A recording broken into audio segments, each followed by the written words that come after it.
ఇప్పుడు మొదలు కాబోతోంది దేశంలోని అతిపెద్ద విచారణ ఆప్కి అదాలత్లో మన రజత్ శర్మ గారితో. నమస్కారం. Thank you very much. Aapki అదాలత్లో ఇవాల్టి మన అతిథి ఎవరంటే ఒక అద్భుతమైన వ్యక్తి. ఆయన పనితో, ఆయన పేరుతో కోట్ల మందిని ఇన్స్పైర్ చేశారు. ఈయన పోరాటం, ఈయన విజేత, ఆయనకే ఒక అతిపెద్ద విక్టరీ. ఈయన ఒక యాక్టర్, ప్రొడ్యూసర్, అలాగే ఒక డైరెక్టర్ కూడా. Please welcome Anupam Kher.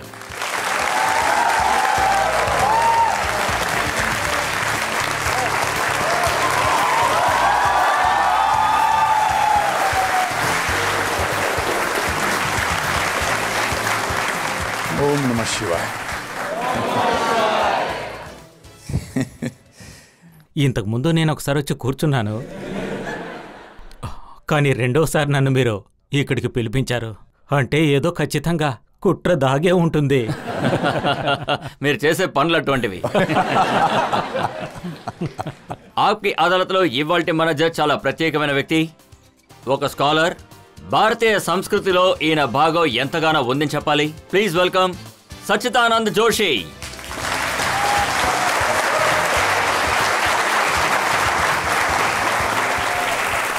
ఇవాల్టి ప్రస్తావనను ప్రారంభించవచ్చు. ఎందుకో తెలియదు కానీ మిమ్మల్ని ఇక్కడ చూడగానే కాస్త భయంగా ఉంది. అదేంటంటే మీ నవ్వు వెనకాల ఒక వెటకారం ఉంటుంది కదా, అది చూస్తున్నప్పుడు నన్నేదో చేయబోతున్నారు అనిపిస్తుంది. సరే రండి మొదలు పెడదాం.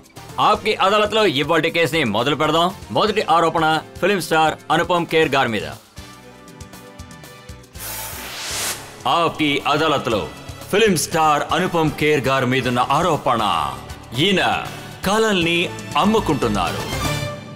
అనుపమ్ గారు, మీరు అందరికీ పెద్ద పెద్ద కళలు చూపిస్తున్నారు, కానీ మీ చిన్నప్పటితనం చూస్తుంటే మీరొక ఫెయిలియర్ కొట్టని చెప్పచ్చు. అవును. మీ షాపులో అన్ని వస్తువులు ఉండేవి, సరిగ్గా చదువు రాలేదు, సరిగ్గా ఆటలు రాలేదు, మొహం చూస్తే హీరో మొహంలా లేదు. రజిత్ సార్, మీరు చెప్పింది నిజమే. నా జీవితంలో ఫస్ట్ స్టాండర్డ్ నుంచి కాలేజ్ వరకు 38% దాటి నేను మార్కులే తెచ్చుకోలేదు. సరే, ఈరోజు మీతో పాటుగా మీ వ్యూవర్స్తో గేమ్ ఆడతాను. మీలో ఎవరైనా 60% పైగా మార్కులు తెచ్చుకుంటే చేతులు పైకెత్తండి. ఆల్మోస్ట్ 100. సరే, 70% పైన 80% ఎంతమంది? అందుకే మీరు అక్కడ ఉన్నారు, నేను ఇక్కడ ఉన్నాను.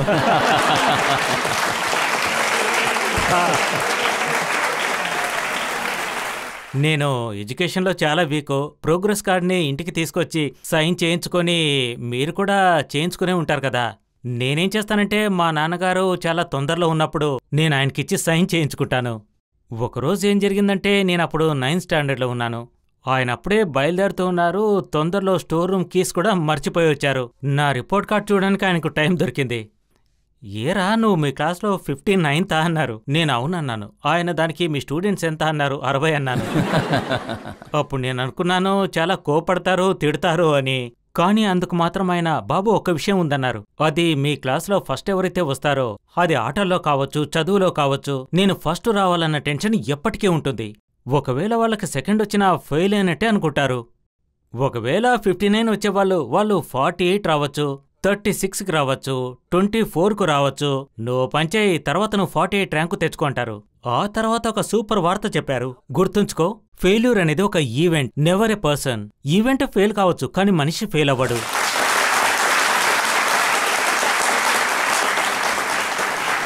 నేను స్పోర్ట్స్లో కూడా పెద్దగా రాణించలేదు.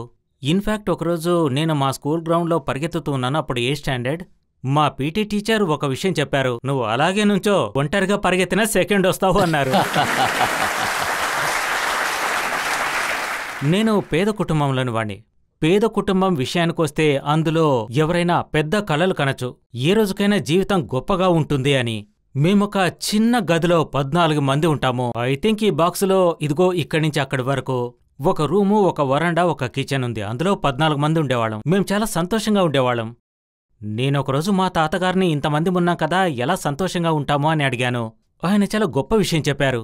చూడు బాబు, ఎవరైనా సరే పేదవాడైనట్టయితే ఆయనకు ప్రతిదీ సంతోషంగా ఉంటుంది.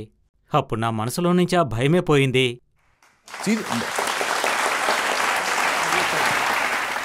మా ఊళ్ళో 4 థియేటర్స్ ఉన్నాయి. అందులో ఒకటి Sai cinema, Regal cinema, holy cinema, ఇక రెడ్ సినిమా. సిమ్లాలో? అవును, సిమ్లాలో. కానీ సాయి సినిమాలో 4 అణాలకే ఒక టికెట్ దొరికేది.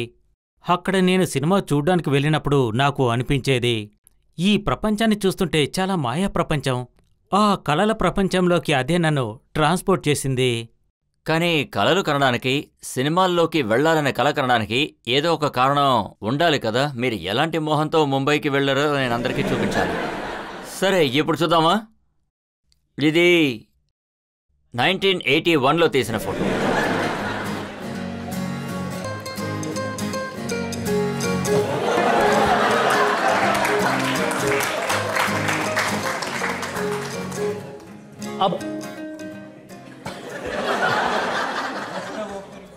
అలాంటి ఒక మొహంతో, అలాంటి ఒక బాడీతో యాక్టర్ అవ్వాలని వెళ్ళిపోయారు.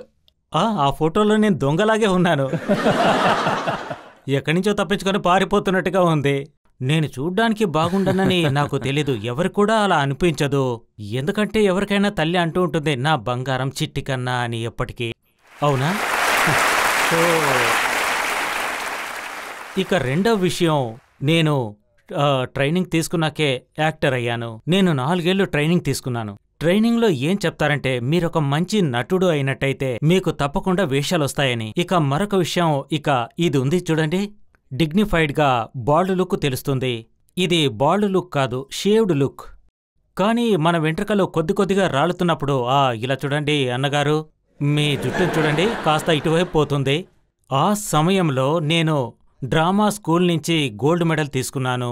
నేనప్పుడు గోల్డ్ మెడలిస్ట్ని. 3 జూన్ 1989లో బాంబేకి రావడం జరిగింది. అప్పుడు నాకు వేషాలొస్తాయి, గోల్డ్ మెడల్ ఉంది కదా అనుకునేవాణ్ణి. కానీ నేను వేషాలు అడగడానికి వెళ్తే అక్కడ అనేవాళ్ళు, మీకు వెంట్రుకలే లేవు, వేషం ఎలా అనేవాళ్ళు. మీరు గోల్డ్ మెడలిస్టు, అలాగే ఎన్ఎఫ్డిసి నుంచి వచ్చారు, ఎన్డీపీసీసీ నుంచి వచ్చారు. ఎన్డీపీసీ అంటే ఎవరికి తెలీదు. కానీ చాలా బాధగా ఉంటుంది. కొద్దిమంది అనేవాళ్ళు, మీరు రైటర్ కండి అనేవాళ్ళు, అసిస్టెంట్ డైరెక్టర్ కండి అనేవాళ్ళు, మీకు వెంట్రుకలే లేవు కదా అనేవాళ్ళు. వెంట్రుకలే అక్కడ చాలా ఇంపార్టెంట్. మీరు గోల్డ్ మెడల్ చూపించినా వాళ్ళు మీ జుట్టే చూశారు. కరెక్ట్, అదే నిజం. వెంట్రుకలు పెరగడానికి నేను చాలా ప్రయత్నాలు చేశాను. అవునా? నేను పండులో విత్తనాన్ని తీసుకొని పెరుగులోకి వేసి భూమిపైన పెట్టేవాణ్ణి. అలాగే మరొక విషయాన్ని ట్రై చేశాను. ఒక వ్యక్తి నాతో చెప్పాడు, ఒంటేల్ని తీసుకొని తలకి రాసుకోండి అన్నాడు. అది నిజమే. అందుకని నేను జుహూ బీచ్కు వెళ్లేవాణ్ణి. నాకేం తెలుసు ఒంటెలు పోవడానికి 3 రోజులు అవుతుంది.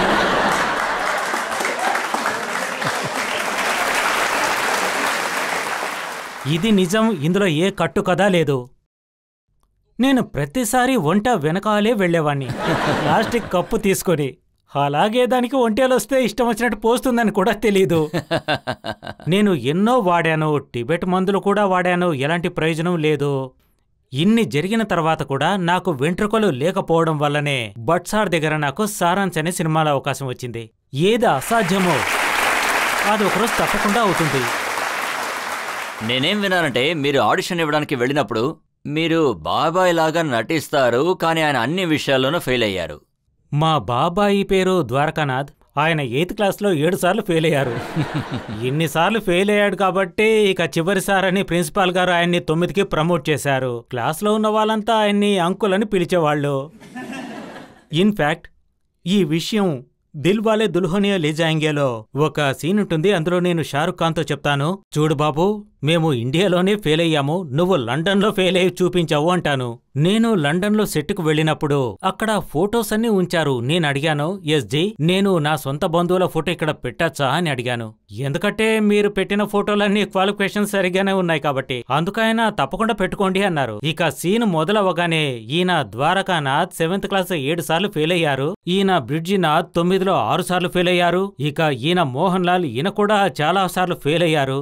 ఆ సినిమా రిలీజ్కు వచ్చినప్పుడు నేను రియలైజ్ అయ్యాను, అరే ఏంట్రా ఇది, నా బంధువుల్ని ఇలా అవమానపరుస్తున్నాను అని. ఏం చేయను, అందరికీ లెటర్ రాశాను, బాబాయ్ నన్ను క్షమించండి అని. ప్లీజ్ ప్లీజ్ ప్లీజ్ నేను మీ పేర్లు రాశాను, క్షమించండి అని రాశాను. కానీ రిలీజ్ అయిన తర్వాత అందరూ నాకు లెటర్ రాశారు, థ్యాంక్ యూ, మమ్మల్ని ఫేమస్ చేశావు అని.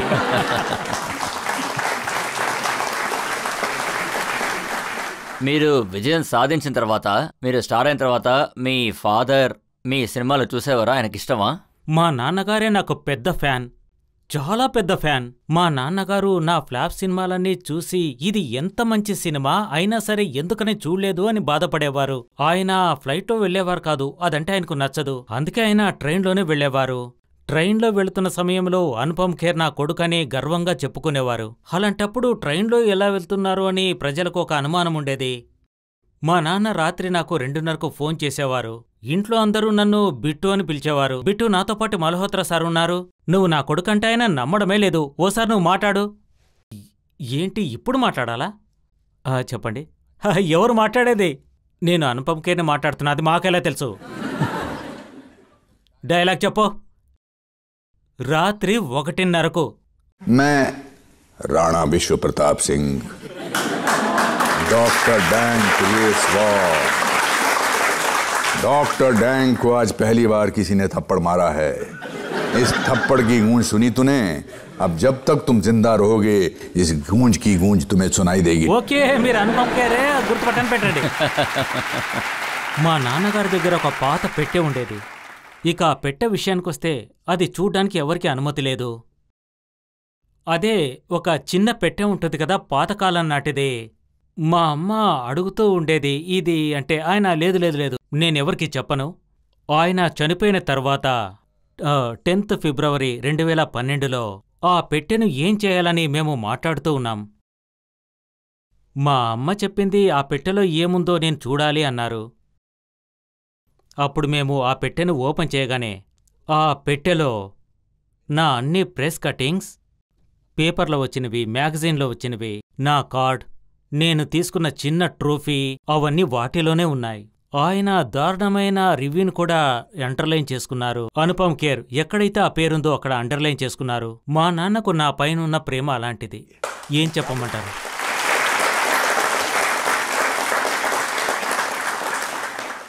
ఆయన వెళ్ళకముందు మీకేదైనా సలహా ఇచ్చి వెళ్ళారా? మా నాన్నగారికి అది అన్ఫార్చునేట్లీ ఒక డిసీజ్ వచ్చింది. అదొక వింత జబ్బు. He's the stop death. ఆకలితో చనిపోయారు. ఆయనకు ఎలాంటి ఫీలింగ్ ఉన్నది అంటే, ఆయనకు భోంచేసేటప్పుడు అది మట్టిలా కనిపించేది, నీళ్లేమో యాసిడ్లా కనిపించేవి. అది విషయం. సో ఆయనకు మేం ఫుడ్ ఇస్తే దాన్ని తోసేసేవారు. చాలా బలహీనమైపోయారు. డాక్టర్ చెప్పారు ఇంటికి తీసుకెళ్ళిపోండి అని. ఆయన చివరి శ్వాస వరకు మీరు వెయిట్ చేయండి అన్నారు. అప్పుడు నేను మా బ్రదర్తో చెప్తూనే ఉండేవాణ్ణి, ఆయన నాకేవైనా చెప్పాలి అనుకున్నప్పుడు నన్ను పిలవండి అని. నేను డేవిడ్ ధావన్ సారు కొడుకు పెళ్లికి గోవాకు వెళ్లడం జరిగింది. మా బ్రదర్ చెప్పారు నీతో ఏదో మాట్లాడాలట అని. నేను వెంటనే ఫ్లైట్లో ఇంటికి వచ్చేశాను. ఆయన పడుకున్నారు, చాలా వీక్ అయిపోయారు. ఇలా గుండెల మీద ఒక పేపర్ ఉంది, ఆ పేపర్ మీద ఒక పెన్ను కూడా ఉంది. ఆయన మాట్లాడలేకపోయారు, చాలా వీక్గా ఉన్నారు. అప్పుడాయన ఆ పేపర్ మీద ఏదో రాయడం మొదలుపెట్టారు. నన్ను చాలా ప్రేమగా ఒకసారి చూశారు. తర్వాత దీర్ఘంగా రాశారు. 10-15 నిమిషాలు రాస్తూనే ఉన్నారు. ఆ తర్వాత ఆయన ఆ పేపర్ తీసుకో అని చెప్పారు.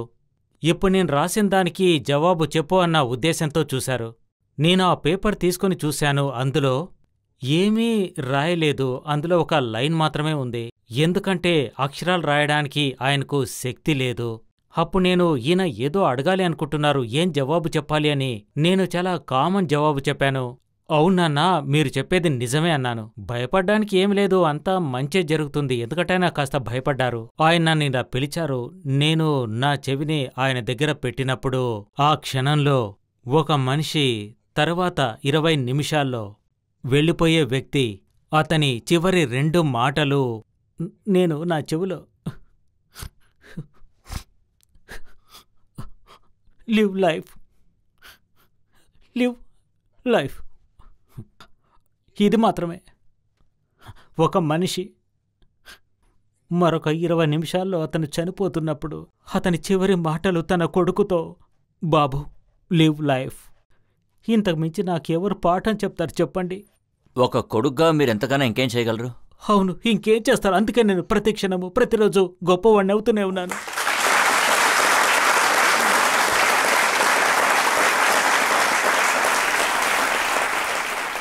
మీ ఫీలింగ్స్ని అర్థం చేసుకోగలను. మీ నాన్నగారు తలుచుకుని మీరు ఎంత బాధపడ్డారు? ఆయన వెళ్ళిపోయే ముందు నాకింత గొప్ప పాఠం చెప్పి వెళ్ళారు. నేను ఏడవడానికి కారణం అఫ్కోర్స్ నాన్న చనిపోయారు, అమ్మ చనిపోయినా, ఎవరు చనిపోయినా సరే బాధగానే ఉంటుంది. But he was an ordinary man. ఆయన మామూలు వ్యక్తి, కానీ మా గ్రాండ్ ఫాదర్ ఎక్స్ట్రాడినరీ మ్యాన్. ఆయన గొప్ప స్కాలర్, ఆయన యోగా టీచర్గా కూడా ఉండేవారు.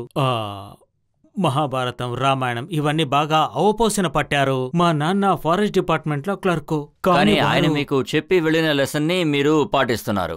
నేను చూసినంత వరకు మీకన్నా మీ అమ్మగారు అది పాటిస్తున్నారు. ఆవిడ స్టార్ అయిపోయారు. అవును, ఆవిడే పెద్ద స్టార్, నాకంటే ఆవిడే పెద్ద స్టార్. గులారీ రాక్స్. అది ఎందుకలా జరిగిందంటే, ఆవిడ చనిపోయినప్పుడు మా అమ్మ నాన్నల దాంపత్య జీవితం 59 సంవత్సరాలు జరిగింది. వాళ్ళు పెళ్లి చేసుకుని 59 ఏళ్లు కలిసి ఉన్నారు. నాకేమనిపించిందంటే, ఒకరు మరణించినప్పుడు భర్త గాని భార్య గాని వాళ్ళు భార్యను గాని భర్తను గాని కోల్పోరు, ఒక సహచరుణ్ణో సహచర్రాలనో కోల్పోవడం జరుగుతుంది. ఆ తర్వాత నేననుకున్నాను, మా నాన్నగారు లేకుండా మా అమ్మగారు ఎలా ఉంటారు అని. తర్వాత నేను మా అమ్మగారితో కలిసి వీడియోస్ చేయడం మొదలుపెట్టాను. ఇలాగే ఒకరోజు అమ్మతో కూర్చున్నప్పుడు ఏదైనా చెప్పండి అన్నాను. ఊరికే వాగద్దో, మొహం పగిలిపోద్ది అన్నారు. ప్రజలకది బాగా నచ్చింది, అనుపమ్ ఖేర్ని తిట్టడానికి ఒక వ్యక్తి ఉన్నారు అని. అది బాగా పాపులర్ అయింది, ఎందుకంటే అనుపమ్ ఖేర్ వాళ్ళమ్మని ఆ వీడియోలో చూశారు. కానీ ఇప్పుడు ఆవిడ అంటూ ఉంటారు, మార్కెట్కు వెళ్ళినప్పుడు గానీ ఇంకెక్కడికైనా వెళ్ళినప్పుడు గానీ మాస్క్ వేసుకున్నా సరే కనిపెడుతున్నారు అని. అందరూ నాతో ఫోటో తీసుకుంటున్నారు, ఇంతకీ నువ్వు ఏం చేసావని అడిగారు. బట్ 1% 2% ప్రజల్లో మార్పు మాత్రం తప్పకుండా వచ్చింది. అదేంటంటే అమ్మా నాన్నలు ఇంట్లో ఉండే ఒక ఫర్నిచర్ లాంటి వాళ్ళు కాదు అని. అందరూ కూడా అందరూ వాళ్ళ అమ్మగారితోనే రీల్స్ చేస్తున్నారు. అవును, అందరూ చేస్తున్నారు. ప్రతి ఒక్కరూ వాళ్ళ అమ్మతో రీల్స్ చేస్తున్నారు. ఇది చాలా మంచి విషయం. ఇలా చేయడం ఒక మంచి వాళ్ళు అన్ని విషయాలు చెప్పేస్తున్నారు. మీ అమ్మగారు ఏం చెప్పారంటే, చిన్నప్పుడు మీరు స్కూల్కి ఇవ్వాల్సిన 5 పైసలు ఇవ్వకుండా తీసుకున్నారట. మీకు ఇవన్నీ ఎలా తెలుస్తాయి? లేదు, ఇవన్నీ చెప్పడం సాధ్యం కాదు. అదేంటంటే, ఒకసారి మా స్కూల్లో మా టీచర్ ఏం చెప్పారంటే, రేపు మీ అందరూ ఏవైనా తీసుకురండి, మన స్కూల్ పక్కన ఒక బిచ్చగాడు ఉన్నాడు అని. తనకి వస్తువులు, డబ్బులు, అలాగే పైసలు తీసుకురండి అని. మా నాన్న నాకు 5 పైసలు ఇచ్చారు. తర్వాత నేను స్కూల్కు వెళ్లి చూశాను, ఆ పెద్దాయనకు ఎవరు ఏమివ్వలేదు. ఆశ్చర్యం అనిపించింది. టీచర్ కూడా ఏం చెప్పలేదు. అప్పుడు నాకు అనిపించింది, ఈ 5 పైసలు కూడా ఎందుకు ఇవ్వాలి అని. అందుకే 5 పైసలు నేనే ఉంచుకున్నాను. 5 పైసల్లో 2 పైసలకు మిఠాయి తీసుకున్నాను, మిగిలిన 3 పైసలు బ్యాగులో ఉంచుకున్నాను. సాయంత్రం ఇంటికెళ్ళిన తర్వాత ఆ 3 పైసలు బ్యాగులో ఉన్న విషయం మర్చిపోయాను. రబ్బరు వెతుకుతున్నప్పుడు అమ్మ ఆ బ్యాగ్ అలా అనగానే 3 పైసలు కింద పడ్డాయి. అమ్మ అడిగారు, ఈ డబ్బు ఎక్కడి నుంచి వచ్చిందని. నేను వెంటనే, ఈ డబ్బు ఎలా వచ్చింది, ఇదెలా వచ్చింది అమ్మ అన్నారు. అబద్ధం చెప్పొద్దు, ఇదెలా వచ్చింది చెప్పన్నారు. అప్పుడు నేను చెప్పాను, స్కూలుకు తీసుకువెళ్ళాను, పెద్దాయనకి ఇవ్వాలని తీసుకెళ్లాను, కానీ ఎవరు ఏమివ్వలేదు, నేను కూడా ఏమివ్వలేదు. మా ఇంటి ముందు ఒక చెట్టుంది, అది చేతికి తగిలితే దురదగా ఉంటుంది, దానికి నా చేతినన్నే బయటికి పంపించింది. But that was one lesson. అందువల్ల నేను జీవితంలో తక్కువ అబద్ధాలు చెప్పాను. ఎందుకంటే మా అమ్మ ట్రీట్మెంట్ నాకు ఎప్పటికీ గుర్తుంటుంది, మర్చిపోను. ఎప్పుడు కూడా అలాగే ఉన్నారా, ఇంతకు ముందులాగా? లేదు, ఇప్పటికీ ప్రతిరోజు 8 గంటలకు ఫోన్ చేస్తుంది. నువ్వు బావున్నావు కదా? అవునమ్మా, నేను బావున్నాను. ఫస్ట్ క్లాస్గా ఉన్నావని ఎందుకు చెప్పలేదు? ఎప్పుడో ఒకసారి అలా చెప్పి ఉంటాను. ఎలా ఉన్నావు? ఫస్ట్ క్లాస్ ఉన్నాను. మరి ఎందుకన్నావు ఫస్ట్ క్లాస్ అని చెప్పచ్చుగా అంటుంది. ఈరోజు ఫోన్ చేసింది. ఈరోజు ఉదయం ఫోన్ చేసి నన్ను అడిగింది. నేను చెప్పాను ఈరోజు ఆప్కి అదాలత్కు వెళుతున్నాను అని. ఆవిడ చాలా సంతోషపడ్డారు, ఎందుకంటే నేను విజయం సాధించాను, అందుకే పిలిచారు అని భావించారు. సీరియస్లీ, మీ ప్రోగ్రాం అంటేనే విజయానికి సంకేతం. నేను 15 ఏళ్ల ముందు మీ షోకు వచ్చాను. 15 ఏళ్ళు నేను ఏమీ చేయలేదని అనుకున్నాను. మన తల్లిదండ్రులే ఎటువంటి కోరిక లేకుండా ప్రేమ పెంచుకుంటారు. ఇప్పుడు మీరు మీ అమ్మగారి గురించి చెప్పినట్టు నిజంగానే నేను చాలా అదృష్టవంతుణ్ణి. ఈ దేశంలో ఉన్న అమ్మలు, అమ్మమ్మలు, తాతలు, పెద్దవాళ్ళందరూ ఆ జనరేషన్కి తగిన వాళ్ళు, వాళ్ళందరూ నన్ను ఎంతగానో ఇష్టపడుతున్నారు. అవును, ఆప్కి అదాలత్ ఇవాళ ఎంత పెద్ద షో అయిందంటే దానికి కారణం వాళ్లే. బాగా చెప్పారు, చాలా బాగా చెప్పారు. అఫ్కోర్స్. పబ్లిక్ నుంచి ఎవరైనా అడుగుతారా? సార్, నా ప్రశ్న ఏంటంటే, ఈ మధ్యలో మీ బాడీ బిల్డింగ్ వీడియోస్ అన్నీ వైరల్ అవుతున్నాయి. ఈ వయసులో కూడా బాడీ బిల్డ్ చేయొచ్చంటారా సార్? వాళ్ళ అనుమానం ఏంటంటే నిజంగానే బాడీ బిల్డ్ అవుతుందా లేదా అవి ఉట్టి వీడియోస్ కోసమా అని. లేదు, ఇప్పుడు నేను డ్రెస్ విప్పలేను అనుకుంటున్నాను. నేనేమనుకున్నానంటే ఎప్పుడు నన్ను యాక్టింగ్ గురించి అడుగుతారు అని, నా తల వెంట్రుకలు అలాగే నా పాత ఫొటోస్ గురించి అడుగుతారు అని, ఎవరైనా నా బాడీ గురించి అడగాలని అనుకున్నాను. ఇక బాడీ విషయానికొస్తే ఆబ్వియస్గా చెప్పాలంటే సల్మాన్ సార్ ఉన్నారు, అక్షయ్ కుమార్ ఉన్నారు. వాళ్ళు ఎప్పుడూ చెప్తూ ఉంటారు మీరు మంచి యాక్టర్ మీ వల్ల అవుతుంది అని. అందుకే నేనిప్పుడు డైట్ని పూర్తిగా ఫాలో అవుతున్నాను. అలాగే నేను వర్కౌట్ చేస్తున్నాను, యోగా ఫాలో అవుతున్నాను.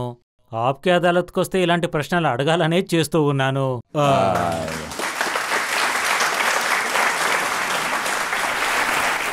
అలాగే మీకు స్విమ్మింగ్ కూడా రాదు. లాస్ట్ ఇయర్ విజయ్ 69 అనే సినిమా దొరికింది. అందులో నేనొక ట్రేతులాన్ అంటే అర్థం అతను ఎన్నో కిలోమీటర్లు ఈత కొట్టేవాడు అని. సైక్లింగ్ చేయాలి, అలాగే పరిగెత్తాలి. అప్పుడు నాకు ఈత కొట్టడం తెలీదు, నీళ్ళని చూస్తేనే నాకు భయం.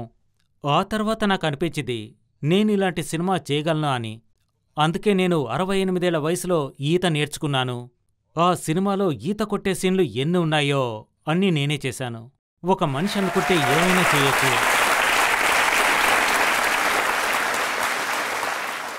ఓషో ఒక విషయం భలే చెప్పారు, ఆచార్య Rajneesh. If you try, you risk failure. If you don't, you ensure it. మనం అది గుర్తుంచుకోవాలి. ఈ మధ్య సినిమా ఇండస్ట్రీకి రావాలనుకున్న వాళ్ళకి అన్నీ తెలుసుండాలి. నేను చూస్తున్నాను, వాళ్ళకి బాడీ బాగుండాలి, వాళ్ళకి హార్స్ రైడింగ్ తెలుసుండాలి, అలాగే కూడా తెలియాలి. ఆబ్వియస్లీ అందుకోసమే వాళ్ళు వస్తున్నారు. ఒకరోజు నేను యాష్ చోప్రా ఇంట్లో కూర్చుని ఉండగా మేనేజరు, సెక్రటరీ వచ్చారు.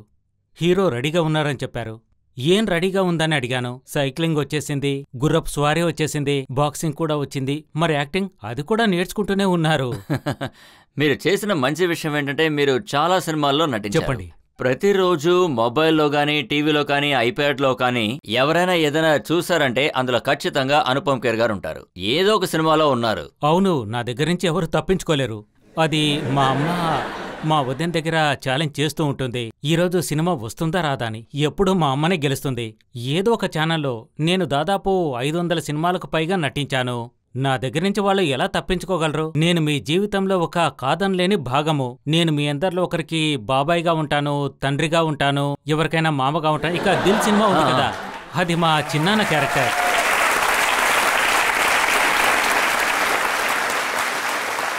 మా బాబాయ్ ఉన్నారు కదా ద్వారకానాథ్, ఆయన చాలా పిసినారి. 8వ తరగతి 7 సార్లు ఫెయిల్ అయ్యారు. మా చుట్టుపక్కల వాళ్ళ నుంచే నాకు అన్ని క్యారెక్టర్లు దొరికాయి. మా బాబాయ్ దగ్గరికెళ్ళి ఎవరైనా డబ్బులు అడిగితే ఇలా అంటారు, అడగద్దు, డబ్బు అడగద్దు, డబ్బు అడగద్దు, అడగద్దు, అడగద్దు, అడగద్దు అని. నేను ఆయనలాగే మీసాలు పెట్టుకున్నాను.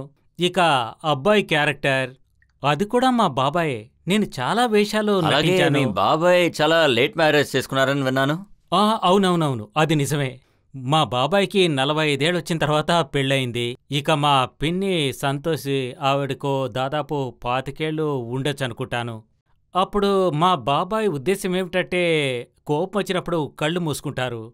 మా పిన్ని చాలా గయ్యాళి. ఆమె మా బాబాయ్తో తమాషా చేస్తుంది, సరదాగా ఉంటుంది. ఆవిడ కాశ్మీరీలో ఏదైనా చెప్పినప్పుడు దారుణంగా అది ఉంటుంది. Sight of my life. చిన్నపిల్లల్ని చూసినప్పుడు, కాశ్మీర్లో తిట్టినప్పుడు కళ్ళు మూసుకోవడం జరుగుతుంది. అప్పుడు మా పిన్ని అక్కడి నుంచి ఇక్కడికి రావడం జరుగుతుంది. ఎలాగంటే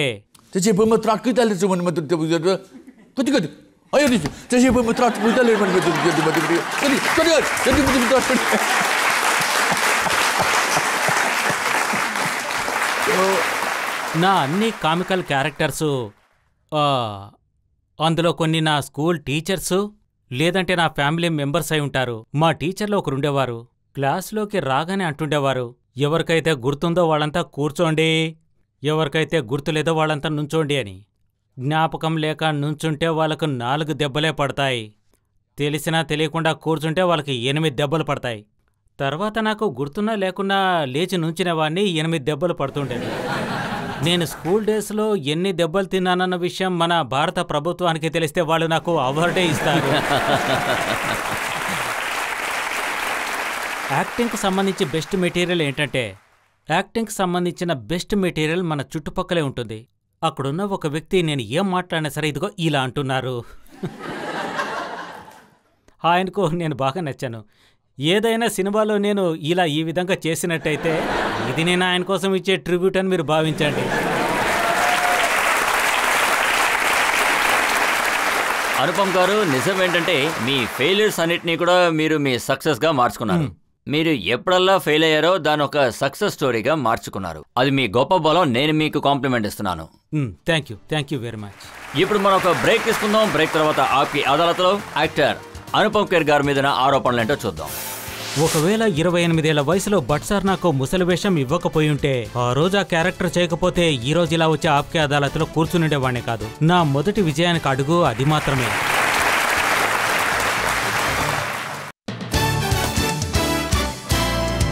వెల్కమ్ బ్యాక్. ఆప్కి అదాలత్లో ఇవాళ మన కేసు జరుపుతున్నది ఫిల్మ్ స్టార్ అనుపమ్ ఖేర్ గారి మీద. ఆప్కి అదాలత్లో తర్వాత ఆరోపణ. ఆప్కి అదాలత్లో ఫిల్మ్ స్టార్ అనుపమ్ ఖేర్ గారి మీద ఆరోపణ. ఈయన అందరికీ తండ్రిగా ఉండాలని కోరుకుంటారు. సార్, మీరు అప్పుడప్పుడు అంటూ ఉండేవారు మహేష్ భట్ గారు మీ 25వ సంవత్సరంలో 65 సంవత్సరాల రోల్ ఇచ్చారు అని. అందులో యాక్ట్ చేసినప్పటి నుంచి మీరు మీ జీవితంలో ఫిలింలో అందరికీ నాన్నగానే ఉండాలనుకుంటున్నారా? అమితాబ్ బచ్చన్ గారి సినిమాలో ఒక డైలాగ్ ఉంది, रिश्ते में हम तुम्हारे बाप लगते हैं. అంటే నా యవ్వనాన్ని ఎవరూ చూడలేదు కాబట్టి. ఒకవేళ 28 ఏళ్ల వయసులో భట్ సార్ నాకు ముసలి వేషం ఇవ్వకపోయుంటే, ఆ రోజు ఆ క్యారెక్టర్ చేయకపోతే ఈ రోజు ఇలా వచ్చే ఆప్కే అదాలత్లో కూర్చునిండేవాణ్ణే కాదు. నా మొదటి విజయానికి అడుగు అది మాత్రమే. నేను తీసుకున్న నిర్ణయంలోనే అంతా జరిగింది. అందరూ నన్ను అడిగారు, అదేంటంటే 65 ఏళ్ల క్యారెక్టర్ని మీరు ఎలా చేయగలిగారు అని. నమ్మేవారు కాదు. అంత అద్భుతమైన క్యారెక్టర్ని ఎలా వదులుకుంటాను? నిజంగా నేను యాక్టింగ్ని నేర్చుకుని వచ్చిన వాణ్ణి. అంతేకాకుండా నాకు వేరే ఆప్షన్ కూడా లేదు. అంతకుముందు నేను ప్లాట్ఫామ్ మీదే పడుకున్నాను, బీచ్లో పడుకునేవాణ్ణి. నా దగ్గర డబ్బే లేదు. అప్పుడు నేనంత గొప్పవాణ్ణి కాదు. నాకా సినిమా దొరికినప్పుడు ఎలా చేయకుండా ఉంటాను? ఆ తర్వాత యాష్ చోప్రా గారు నాకొక వయసైన క్యారెక్టర్ ఇచ్చారు. అది దిలీప్ కుమార్ గారు చేయాల్సింది. నేనా సినిమా విజయ్లో హేమాజీకే తండ్రి రోల్ చేశాను. రాజేష్ ఖన్నాకు ఫాదర్ ఇన్ లా రోల్ చేశాను. రిషి కపూర్ నాకంటే పెద్దాయన. అంతేకాదు అనిల్ కపూర్కు గ్రాండ్ ఫాదర్ రోల్ చేశాను. వాటి గురించి నేనేం పట్టించుకోను. నేను మీకు ఫాదర్ రోల్ చేస్తున్నానని ఏ రోజు పట్టించుకున్నదే లేదు. ఫిల్మ్ ఇండస్ట్రీలోకి వెళ్లేవాళ్ళు ఏమనుకుంటారంటే, పెద్ద పెద్ద యాక్టర్స్, హీరోయిన్స్ ఉంటారు, వాళ్ళ దగ్గర హీరోగా నటించాలి అని. మీరు మాధురి దీక్షిత్ కూడా నాన్నగా నటించారు. అవును. మీరు కాజోల్ కూడా నాన్నగా నటించారు. మిమ్మల్ని హీరోయిన్స్ అందరూ నాన్నగా యాక్ట్ చేయడానికే పిలిచారా?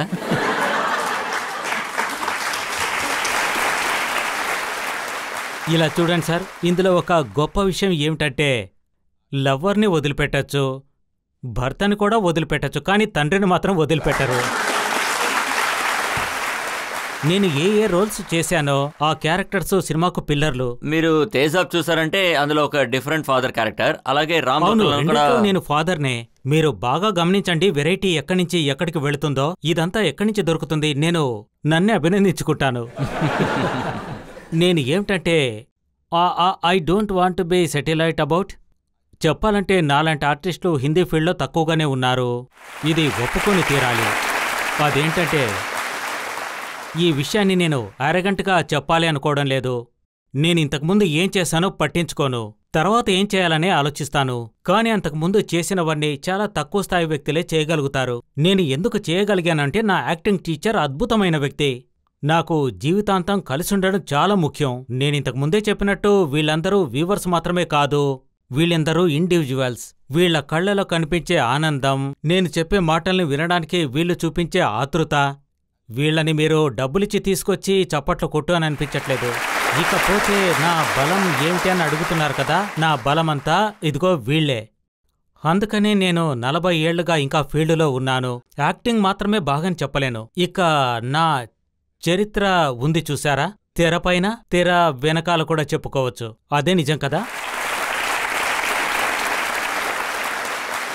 ఇప్పుడు మనం ఒక్కొక్క రోల్ గురించి మాట్లాడుకుందాం. చెప్పండి.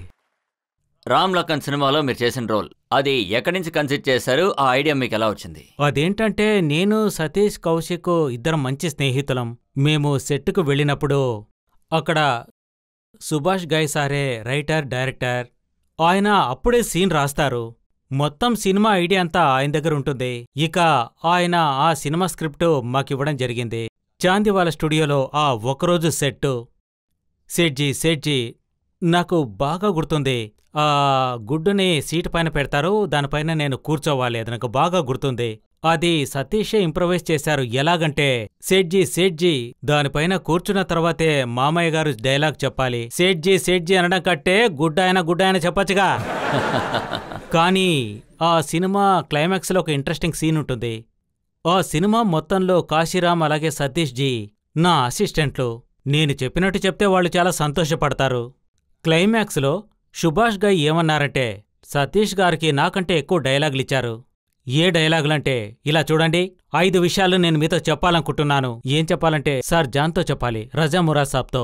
సతీష్ కౌశిక్, నేను కాస్త మనసులో బాధపడ్డాను. మొత్తం సినిమాలో నాకు తనకంటే పెద్ద రోల్ ఉంది కదా, క్లైమాక్స్ డైలాగు తనకిచ్చారేంటి అనుకున్నాను. సరే ఓకే, ఏం చేయగలము. సతీష్ కౌశిక్ యాక్షన్ సీన్లోకి రాగానే స్టార్ట్ కెమెరా యాక్షన్ సౌండ్. నేననుకున్నాను ఆయన చెప్పాల్సింది మొదటి డైలాగ్ ఇదే, రెండవ డైలాగ్ ఇది, మూడవ డైలాగ్ ఇది, నాలుగో డైలాగ్ ఇది, ఇక 5వది ఇదని. సతీష్ కౌశిక్ చాలా నెమ్మదిగా చెప్తున్నారు. మొదటి విషయం ఇది, రెండవ విషయం ఇదని. నేను వెంటనే వచ్చి, కాశీరామ్ మిగిలిన విషయాలు నేను చెప్తాను, 3వది ఇది, 4వది ఇది, 5వ విషయం ఇదే అని. సతీష్ కౌశిక్ సీరియస్ అయ్యి సెట్లో నన్ను ఇలా చూస్తున్నాడు. నిన్ను నేను చంపకుండా వదలను. ఆల్మోస్ట్ సుభాష్ గా ఏమనుకున్నారు అంటే, ఆపండి ఈ డైలాగులన్నీ సతీష్ కౌశిక్ చెప్పాలని. ఉన్నట్టుండి సుభాష్ గా వచ్చి, నువ్వు చాలా బాగా చేశావు, సీన్ అంతా ఇతని దగ్గర నుంచి తీసుకున్నావు అన్నారు. ఇలాంటి ఎన్నో ఇంప్రూవైజేషన్స్ జరుగుతూ ఉంటాయి. డేవిడ్ ధావన్ సార్ ఏమన్నారంటే, డేవిడ్ ధావన్ సార్తో నేను చేసిన సినిమాలు షోలా ఔర్ షబ్నమ్, హసీనా మాంజాయిగి, అలాగే జుడువా చేశాను. ఆయనతో చాలా మంచి సినిమాలు చేశాను. డేవిడ్ ధావన్ సార్కి ఆ సీన్ స్ట్రక్చర్ బాగా తెలుసు. ఆయన మంచి యాక్టర్స్ తోటి సీన్లు ఇస్తూ ఉంటారు, ఇది మీరు చేయండి అని. ఈ హసీనా మాంజాయిగిలో మీరు చూసే ఉంటారు. నేను మొదటి రోజు వచ్చినప్పుడు ఈ సీన్ ఎలా బాగా చేయాలని ఆలోచించాను. అక్కడ ఉండే వాళ్ళంతా చాలా మంచి యాక్టర్స్. గోవిందా, పరేష్ రావెల్, సంజయ్ దత్. అందులో నేనెలా స్పెషల్గా కనిపించాలి. అప్పుడు నేను ఒకటి అనుకున్నాను, నేను ఇలా నమస్కారం పెట్టకూడదు, ఇలా నమస్కారం చేయాలని. ఇలా చేశాను. ఎలా చేశానో నాకు కూడా గుర్తులేదు. నేను లండన్లో ఒక సినిమా చేస్తున్నాను, జుడువా 2 అని.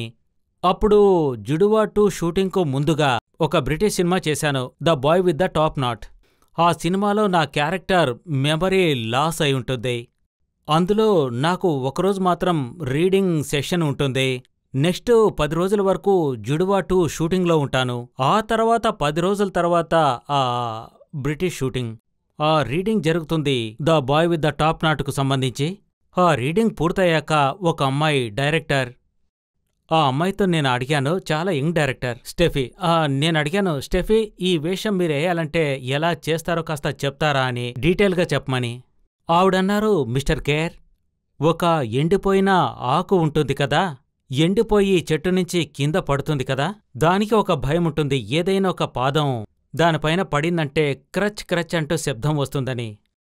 నేను ఆశ్చర్యపోయాను, ఎంత చక్కగా ఆ క్యారెక్టర్లో ఇమిడిపోయారని. నేనా క్యారెక్టర్ అలాగే నటించాలి. విజువల్లీ చాలా అద్భుతం.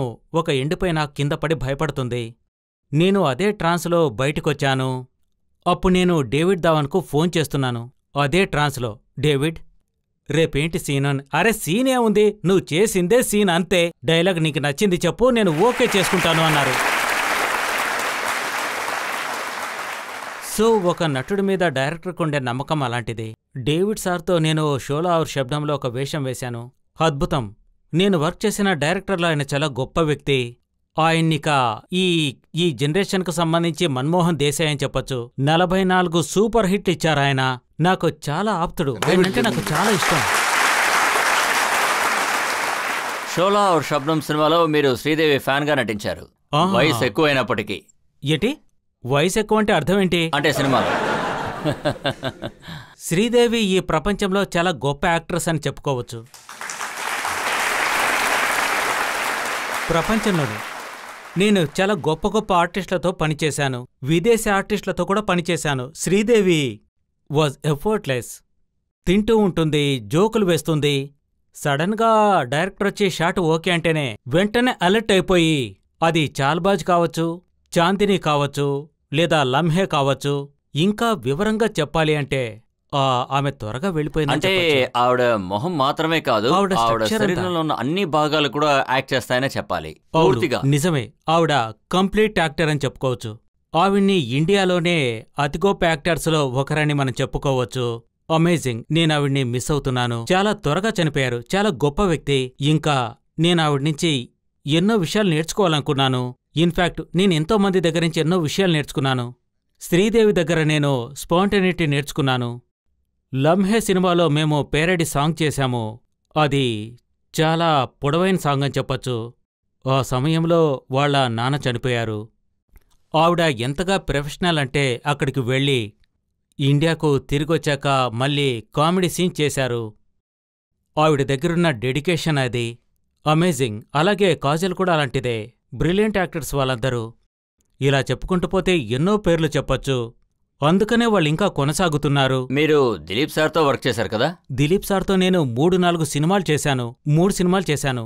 మొదట్లో కర్మ సినిమా చేసేటప్పుడు ఆయన్ని నేను కలుసుకోలేకపోయాను. ఆ రోజు దిలీప్ సార్ వచ్చినప్పుడు నేను డాక్టర్ డాన్ క్యారెక్టర్లో గడ్డం అతికించుకుంటున్నాను. వారు 11 గంటలకొచ్చారు. వైట్ మెర్సిడీస్లో వచ్చారు. బట్టలు కూడా వైట్గానే వేసుకున్నారు. నేను ఆయన అలా చూస్తూనే ఉన్నాను. నాకనిపించింది, వావ్, నేను ఈయన్ని తలుచుకునే యాక్టింగ్ ప్రపంచానికి వచ్చాను అని. మధుమతి, రామౌర్ శ్యామ్, గోపి, దేవదాస్, ఈ సినిమాలన్నీ చూశాను. నేను గోపి సినిమాకు బ్లాక్లో టికెట్ తీసుకోవడం కోసం దాదాపుగా నా ముక్కు పగిలిపోయినంత పనైంది. నేనాయన అలా చూస్తూనే ఉండిపోయాను. నేనాయన చేతుల్ని ఆస్వాదిస్తున్నాను, మొహాన్ని ఆస్వాదిస్తున్నాను. సుభాష్ గాయ్ వచ్చి నన్నలా చాటుకు తీసుకువెళ్ళి, నువ్వు ఆయన్ని చూసే విధానముంది చూడు, నన్ను ఏదెలా చేసేలా ఉన్నావో, నువ్వే ఈ సినిమాకు విలన్వే, నువ్వు ఆ విధంగా చూడకూడదన్నారు. నేనన్నాను, అనుపమ్ ఖేర్కు దిలీప్ గారంటే ఇష్టము, డాక్టర్ డాన్ కాదు అని. రాణా విశ్వప్రతాప్ అంటే నచ్చరు అని. ఈ విధంగా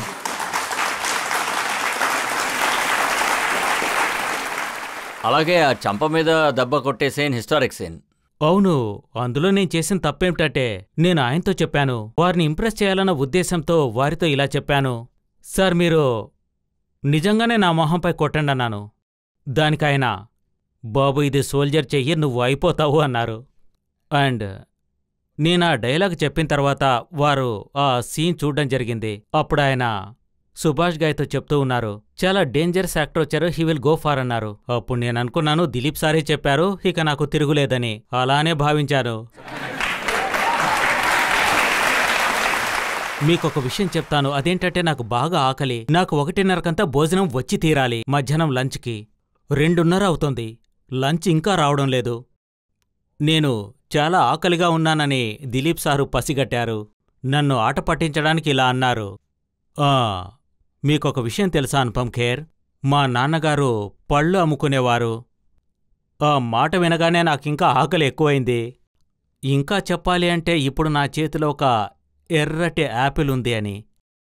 ఇది బాగా పండిపోయి ఉంది. ఇందులో జ్యూస్ కూడా చాలా ఎక్కువగా ఉంది. నేను చూసి ఇలా అంటూ ఉన్నాను, నా చేతిలో ఏం లేదు, కానీ చూసి ఇలా అంటున్నారు. నాకు మాత్రం షేప్ కనిపిస్తూనే ఉంది. నేను దాన్ని ఇక్కడికి తీసుకొచ్చి ఇదిగో ఇలా కొరుకుతాను. అందులో ఉన్న రసం ఇదిగో ఇలా లోపలికి వెళుతోంది. డిమినిషన్ మార్టిల్ యూటిలిటీలో ఏం జరుగుతుందంటే మరొకటి తీసుకొని తింటే కూడా అందులో ఆ తృప్తి దొరకదు. ఇప్పుడు నేను మరొకటి తీసుకుంటున్నాను, కానీ ఇందులో సంతోషం లేదు అంటున్నారు. నేనన్నాను, లేదు లేదు నాకివ్వండి అని. దయచేసి ఇలా చెప్పడం ఆపండి అన్నాను. I'm a rich man. ఎందుకంటే ఈ ప్రపంచంలో గొప్ప గొప్ప వాళ్ళతో పనిచేసే ఎక్స్పీరియన్స్ నాకు దొరికింది. ప్రతి ఒక్కరి దగ్గర నేను ఏదో ఒక ఎక్స్పీరియన్స్ తీసుకుంటూనే ఉన్నాను. అమితాబ్ బచ్చన్ గారి ఆఖరి రాస్తా అనే సినిమాలో ఒక డైలాగ్ చెప్తారు. అదేంటంటే, నేను మొదటిసారి యాక్టింగ్ మొదలుపెట్టినప్పుడు నా బుర్రలో చాలా ఉన్నాయని. అప్పుడు నేను ఒకసారి చెన్నైలో షూటింగ్ కోసమని వెళ్ళాను. అప్పుడు లోపలున్న ప్రొడక్షన్ వాళ్ళని పిలిచి ఇలా అంటున్నాను, ఏసీ పనిచేయట్లేదు నా రూమ్లో అని. అదే మేకప్ రూమ్లో ఏసీ ఏమైంది అని వాళ్ళని అరుస్తున్నాను. నా సీన్ ఎవరితో అన్నాను, అమితాబ్ బచ్చన్తో అని చెప్పారు. అమితాబ్ బచ్చన్ గారితోనా? ఆయన 9ంటికే వచ్చేశారు, మీరేమో 10ంటికి వచ్చారన్న. ప్రొఫెషనలిజం గురించి నాకు చెప్పకండి అన్నాను. ఆయన ఎక్కడున్నారో చెప్పండి అన్నాను. అమితాబ్ బచ్చన్ గారు ఒక మూలన కూర్చొని గడ్డం, మీసాలు, విగ్, ప్యాంట్, షర్ట్, శాల్వా అంతా కప్పుకొని బుక్కు చదువుకుంటూ కూర్చున్నారు. నేను ఆయన దగ్గరికెళ్ళి, నమస్తే సార్. ఆయన, ఓ రండ్రెడ్డి కూర్చోండి. నేను వారితో అన్నాను, ఇంత వేడిగా ఉంది, మీరేమో గడ్డం, మీసాలు, విగ్, ప్యాంటు, షర్టు, శాలువంతా కప్పుకున్నారు, అసలే వేడి మీకు అవ్వట్లేదా అని అడిగాను. అందుకైన మనం వేడిగా ఉంది అనుకుంటే వేడిగా ఉంటుంది అన్నారు, దాని గురించి ఆలోచించలేదన్నారు. ఆ తర్వాత నేను ఎప్పుడు ఏసీ, ఫ్యాన్ గురించి ఎప్పుడూ మాట్లాడలేదు. నేనసలు కొనుక్కోలేదు. If you keep your eyes open, మనం కలిసే ప్రతి వ్యక్తి నుంచి ఏదో ఒకటి నేర్చుకోవచ్చు. మీ నుంచి ప్రొఫెషనలిజం నేర్చుకున్నాను. మీరు పైన నాతో మాట్లాడుతున్నారు, అది బహుశా మీరు ఇప్పటివరకు 15 ఏళ్లుగా 500 ఎపిసోడ్లు చేసే ఉంటారు. ఇక మీరేమో epitome of professionalism, of sincerity and inspiration. మీ దగ్గర ఎన్నో విషయాలు నేర్చుకోవచ్చు రజిత్ సార్. చాలా థ్యాంక్స్. మీరు చెప్పింది నిజమే. గత 32 సంవత్సరాలుగా ఆప్కి అదాలత్ షోని మొదలు పెట్టేటప్పుడు నాకు చాలా భయంగా ఉంటుంది. నా చెవిలో వినిపిస్తూ ఉంటుంది 10 seconds to go అని. అప్పుడు ఇంకా భయంగా ఉంటుంది. కరెక్టే. కానీ మొదలు పెట్టిన తర్వాత నేను వేరే లోకానికి వెళ్ళిపోతాము. That's right.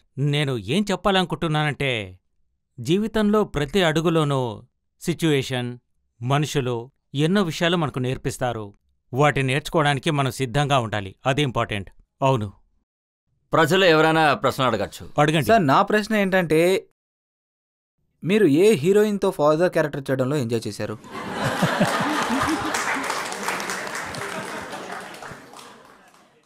మీరు నాకు జాలీకున్న డెఫినేషన్ అంటే చెప్పండి. ఎందుకు ఇలా అడిగారు? మీ ఫేవరెట్ హీరోయిన్ ఎవరు? జాక్లిన్ ఫర్నాండెస్.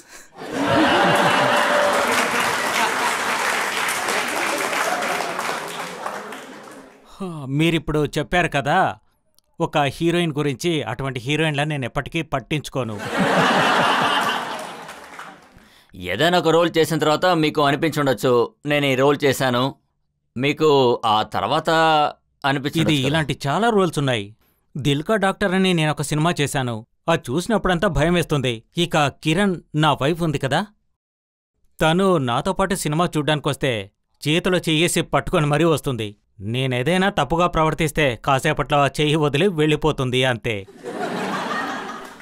అంతకన్నా దారుణంగా ఉంటే నా నుంచి దూరంగా కూర్చుంటుంది. ఇంకా ఎక్కువైతే నన్ను గిల్లడం మొదలు పెడుతుంది. ఎందుకిలా చేస్తున్నావు అని. ఒక సినిమా నిగాహే అనుంది. నిగాహే అది నగీనా తర్వాత వచ్చిన సినిమా, హర్మిష్ మల్హోత్రా గారి సినిమా. ఆ సినిమాలో అమరీష్ పురి గారు పాములు పట్టేవాడి వేషం వేశారు. నగీనా సినిమాలో పాములు పట్టేవాడి వేషం, అమరీష్ పురి వేషం చచ్చిపోతుంది. ఆ తర్వాత నిగాహే పార్ట్ 2 నగీనా సినిమా షూటింగ్ మొదలైంది. అప్పుడు హర్మిష్ మల్హోత్రా ఆ వేషానికి నన్ను తీసుకున్నారు. అప్పుడు నేను ఏమనుకున్నాను అంటే, ప్రజలంతా అమరీష్ పురిని మర్చిపోయేలా యాక్టింగ్ చెయ్యాలి అనుకున్నాను.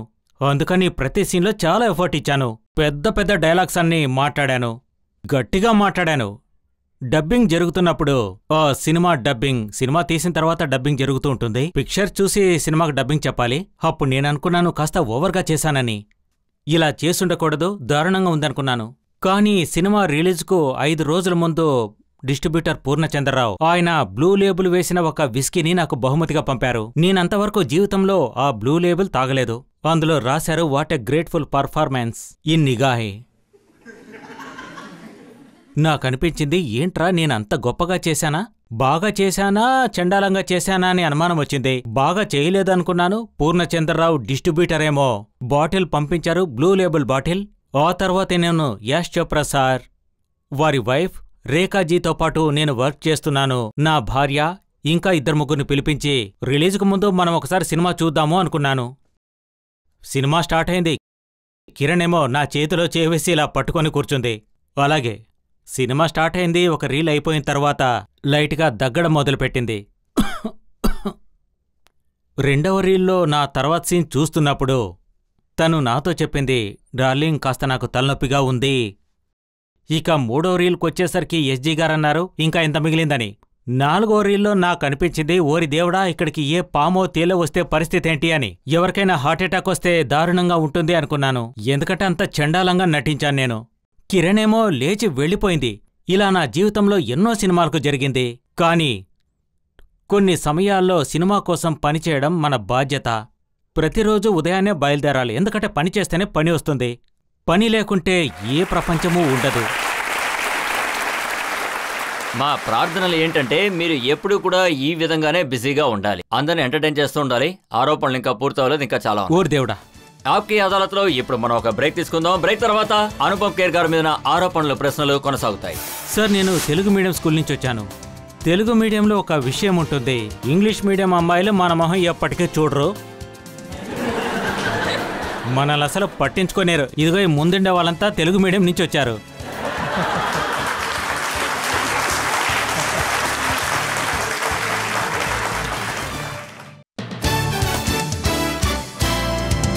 Welcome back. ఆప్కి అదాలత్లో ఇవాల్టి మన అతిథి ఫిల్మ్ స్టార్ అనుపమ్ ఖేర్. ఆప్కి అదాలత్లో తర్వాత ఆరోపణ.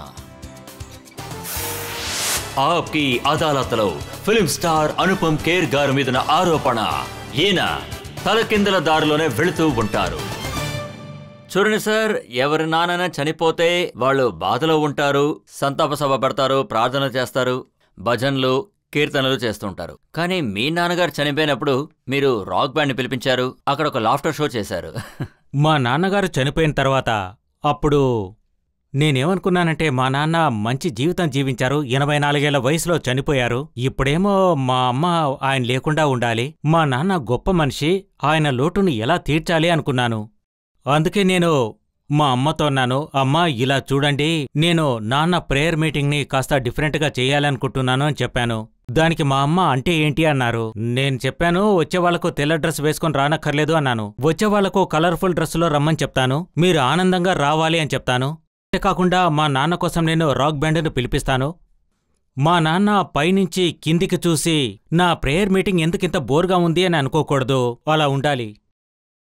అందుకని మా నాన్నగారి ఫేవరెట్ సాంగ్స్ అన్నీ రాక్ బ్యాండ్లో వాయించారు. నేను మా నాన్నగారి ఫన్నీ అయిన విషయాలన్నీ ఈ ప్రపంచానికి, అక్కడుండే వాళ్ళందరికీ చెప్పాను. ప్రేయర్ మీటింగ్ అయ్యాక అక్కడుండేవాళ్లు నవ్వి నవ్వి అలిసిపోయారు. రాత్రి మా అమ్మ నాతో అంటుంది, అనుపమ్ థ్యాంక్యూ, బిట్టు థ్యాంక్యూ అని, నువ్వు నన్ను సంతోషపెట్టావు అని చెప్పారు, నా భర్త గొప్ప వ్యక్తి అని అందరికీ తెలిసేలా చేశావంది. ఇది మీరు ఇందాక చెప్పినట్టు మీరు వ్యత్యాసంగా చేసే విషయాలు సినిమాల్లో కూడా కనిపిస్తున్నాయి. మీరు ఒప్పుకుంటున్నారు, నాకు ఇంగ్లీష్ రాదు, నేను చదువుకోలేదని చెప్తున్నారు, అయినప్పటికీ మీరు ఇంగ్లీష్ సినిమాలు చేయడానికి సిద్ధమైపోయారు. నేను ముందే చెప్పినట్టు హిందీ మీడియం స్కూల్ నుంచి వచ్చాను. నాకు కొన్నేళ్ల ముందు అనిపించింది, లెట్ మీ ట్రై, నేను ఇంగ్లీష్ మూవీస్లో యాక్టింగ్ చేయగలనా లేదా అనిపించింది. అందుకే నాకు బ్యాండెడ్ లైక్ వ్యాక్యూమ్లో అవకాశం వచ్చింది. అదొక ఇంగ్లీష్ మూవీ, ట్రై చేస్తే తప్పేముంది అనుకున్నాను. ఆ ఫిల్మ్ సూపర్ హిట్ అయింది. కానీ ఇంగ్లీష్ మూవీస్లో నేను కష్టపడి నటించిన చిత్రం న్యూ ఆమ్స్టర్డామ్, అది నెట్ఫ్లిక్స్లో ఉంటుంది. అది మెడికల్కు సంబంధించిన మూవీ. అందులో నేను న్యూరాలజిస్ట్ పాత్ర వేశాను. నేను నార్మల్ వర్డ్నే చెప్పలేకపోయేవాణ్ణి, కానీ దాంట్లో దారుణమైన మెడికల్ వర్డ్స్ కూడా ఉంటాయి. నేను ఉదయం 4 గంటలకు లేసి వాటిని చదివేవాణ్ణి. ఐ థింక్ ఒక కష్టమైన పని చెయ్యకుండా అది మనం చేయగలమా లేదని ఎలా తెలుస్తుంది? అది నా హిట్ అయిన సిరీస్ అని చెప్పొచ్చు. ఇన్ఫ్యాక్ట్ అమెరికాలో అది చాలా బాగా వెళ్ళింది. నేను ఇప్పటికీ ఇంగ్లీష్ మాట్లాడేటప్పుడు మనసులో ట్రాన్స్లేషన్ చేసుకుంటాను. ముందు హిందీ నుంచి ఇంగ్లీష్కు ట్రాన్స్లేట్ చేసుకుంటాను, ఆ తర్వాత వాళ్ళతో మాట్లాడతాను. అది రివర్స్గా ఉంటుంది. పోయిన సంవత్సరం చేసిన పని నేను మళ్ళీ ఎందుకు చేయాలి? వచ్చే సంవత్సరం డిఫరెంట్గా ఎందుకు చేయకూడదు? మీరు డిఫరెంట్గా చేసిన విషయాన్ని గుర్తు చేస్తాను. అంటే మీరు చెప్పిన ఈ అమెరికా సిరీస్ చాలా సక్సెస్ అయిందని చెప్పారు, అందువల్ల మిమ్మల్ని డాక్టర్ని పిలవడం మొదలుపెట్టారు. అది ఇండియాలో, అమెరికాలో అన్ని చోట్ల పాపులర్ అయింది. దాన్ని మీరు సగంలోనే వదిలేసి వచ్చేశారు. అది 5 సీజన్లుంటుంది. నాకు చాలా డబ్బొచ్చింది. But Kiran was unfortunately detected with cancer, అది మల్టిపుల్ మైలోమా. అప్పుడు నాకనిపించింది, నేను అమెరికాలో ఎలా ఉండగలుగుతాను? ఎందుకంటే కిరణ్కు నా అవసరం ఉంది. నేనేమీ డాక్టర్ని కాదు తనకు హెల్ప్ చేయడానికి, కానీ కొన్ని సమయాల్లో సపోర్ట్ సిస్టమ్ అనేది చాలా అవసరమవుతుంది. ఇన్నేళ్లుగా నాకు తోడుగా నా భార్యగా ఉన్న వ్యక్తి నాతో పాటుగా కలిసి జీవించింది, నా కష్టసుఖాల్లో పాలు పంచుకుంది. అలాంటప్పుడు ఈ సిరీస్ను నేనెలా చేస్తూ ఇక్కడే ఉండగలను అనుకున్నాను. అందుకే సిరీస్ వదిలి ఇండియాకొచ్చేశాను. అక్కడ్నుంచి వచ్చాక నేనావిడ జబ్బును గాని ఆవిడ బాధను గాని తగ్గించలేకపోయాను. కానీ ఒకరు మనతో పాటు ఉంటే అది మనకెంతో ధైర్యంగా ఉంటుంది. కానీ కిరణ్ మాత్రం నువ్వక్కడ్నుంచి వచ్చేయని మాత్రం నాతో చెప్పలేదు. కానీ నాకేమనిపించిందంటే ఈ విజయాన్ని వదిలేసి ఇక్కడికొచ్చి తనతో కలిసి ఉండడం ఇదే ముఖ్యమని నాకనిపించింది. అందుకే వచ్చేశాను. ప్రజలు ఎవరైనా అడగాలంటే అడగచ్చు. మీరు అడగండి. సార్ మీరు సతీష్ కౌశిక్ గారు చాలా డీప్ గా ఫ్రెండ్షిప్ లో ఉండేవారు. నేను సతీష్ కౌశిక్ ఇద్దరం చాలా మంచి మిత్రులం. నేషనల్ స్కూల్ ఆఫ్ డ్రామా నుంచి 1974 నుంచి మేం ఫ్రెండ్స్ మీ. అతని సహచర్యం నాకు చాలా గొప్ప అనుభూతినే మిగిల్చిందని చెప్పొచ్చు. He was a great man. ఇప్పటికీ నేను డ్రైవర్తో చెప్తూ ఉంటాను, సతీష్ ఆఫీస్కు తీసుకువెళ్ళు అని. ఆయన కూతురు వంశిక, తనంటే నాకు చాలా ఇష్టం. అండ్ నేను తన్ని చాలా మిస్ అయ్యాను. మీరు సతీష్ కౌశిక్ గారు కూర్చుని మాట్లాడితే అసలు నవ్వుకుంటూనే ఉంటారు, పొట్ట నొప్పి కూడా వస్తుంది. అవునవునవును, అది ఆటోమేటిక్ గా జరుగుతుంది. సతీష్ కు చాలా సెన్స్ ఆఫ్ హ్యూమర్ ఉండేది. అతను చాలా మామూలుగానే కామెడీ చేస్తాడు. ఆయనతో మీరు ఒక విషయం మాట్లాడారు, అదేంటంటే పెళ్లిలో తినడానికి. అవును, నేను పని కోసం కొత్తలో బాంబేకి వచ్చినప్పుడు అప్పట్లో మంచి భోజనం కోసం ఎదురు చూసేవాణ్ణి. నా గడ్డం కాస్త బ్రౌన్గా ఉంటుంది, అందుకే నన్నందరూ ఇంగ్లీష్ వాడేమో అనుకునేవారు. నేనొక డ్రామాలో నటించాను, 3 Penny Opera. అందులో నటించిన ఒక వైట్ సూట్ని నాతోనే ఉంచుకున్నాను. అప్పుడు సతీష్ కౌశిక్ ఇంకా నా ఇద్దరు మిత్రులు నాకా వైట్ సూటు వేసి నేను చిన్న కళ్లద్దాలు పెట్టుకునేవాణ్ణి. ఇంగ్లీష్ వాడనుకుని అందరూ నన్ను పెళ్లిళ్లకు తీసుకువెళ్తుండేవారు. ఇండియాలో వాళ్ళకేమో ఫారినరు పెళ్లిళ్ళకొస్తే గొప్పగా ఉంటుంది. నన్ను తీసుకువెళ్ళి వాళ్ళు ఇంట్రడ్యూస్ చేసేవాళ్ళు, దిస్ ఈజ్ మిస్టర్ బల్టోడ్, బర్త్ ఫ్రమ్ జర్మనీ అని. బటోల్ బ్రఫ్ అనే వ్యక్తి జర్మనీలో చాలా famous player. And Satish use to introduce me. He is famous person from Germany. He the person, ఈయన ఇది చేశారు అది చేశారు అని ఆయన నా గురించి చెప్తుంటే నేను కళ్ళు ఇలా పెట్టుకుని జిలేబీ తినేవాణ్ణి, కచోరీ తినేవాణ్ణి, భోంచేసేవాణ్ణి. ఈ విధంగా మేం కలిసి ఎన్నో పెళ్లిళ్లకు వెళ్లడం జరిగింది, లెక్కలేనని పెళ్లిలో. యా, మీ ఇంట్లో పెళ్ళి ఉంటే చెప్పండి, నేను గడ్డం పెట్టుకుని వస్తాను ఫారినర్గా.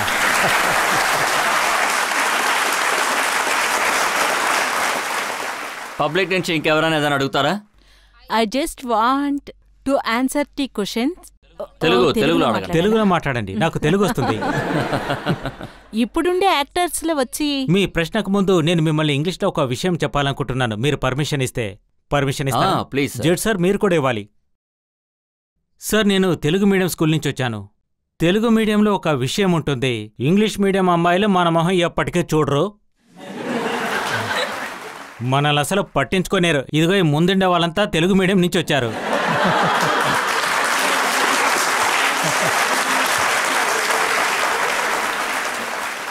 వీళ్ళంతా ఎంత వేగంగా తల ఊపుతున్నారు, వదిలేస్తే ఒళ్ళో పడిపోయేలా ఉంది. మమ్మల్ని ఎవరు చూడరు.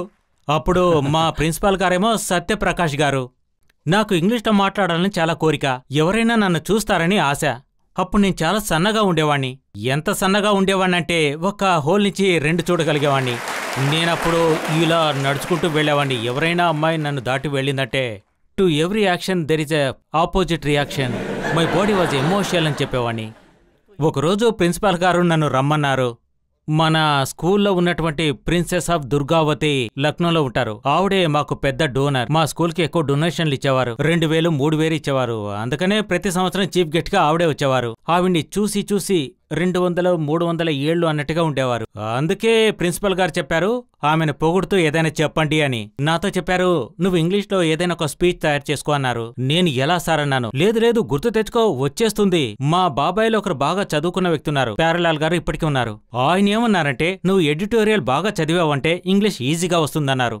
15 రోజుల తర్వాత ప్రైజ్ డిస్ట్రిబ్యూషన్ ఉంది. నేనొక వైపు ఎడిటోరియల్ ని ప్రాక్టీస్ చేస్తున్నాను, మరొక వైపు మనసులో స్పీచ్ గురించి కూడా అనుకుంటూ ఉన్నాను. కాని చివరికి ప్రైజ్ డిస్ట్రిబ్యూషన్ రోజు 2 స్పీచ్లు మిక్స్ అయిపోయాయి. అప్పుడు నేనిచ్చిన స్పీచ్ కాస్త ఎగ్జాటరేటర్గా ఉంటుంది, కానీ నిజం. Ladies of the gentlemen, I would have to, could have to understood a few homogeneous words in kind condolence of Princess Durgavati of Lakhanpur. The infection of the last conversation in the life, that is why I am looking at you. Sometime I'm furniture and sometime I'm missing the room. ఆ తర్వాత మా ప్రిన్సిపాల్కు heart attack వచ్చింది. దానికి కారణం నేనే అనుకుంటాను. అడగండి, తెలుగులో అడగండి ప్లీజ్. ఖచ్చితంగా మనస్ఫూర్తిగా తెలుగులో మాట్లాడతా. సార్, ఇప్పుడుండే యాక్టర్స్ చూసారంటే అందరికీ పొడవైన జుట్టుంది, అందుకని వాళ్ళతో మీరు నటించడానికి మీకు డిఫరెంట్ అనిపించలేదా? చూడ్డానికి అడవి మనుషుల్లాగా ఉంటారు. ఇలా చూడండి, ఈ ప్రపంచంలో 2 రకాల వ్యక్తులుంటారు, బోడీస్ అండ్ ఫ్యూచర్ బోడీస్.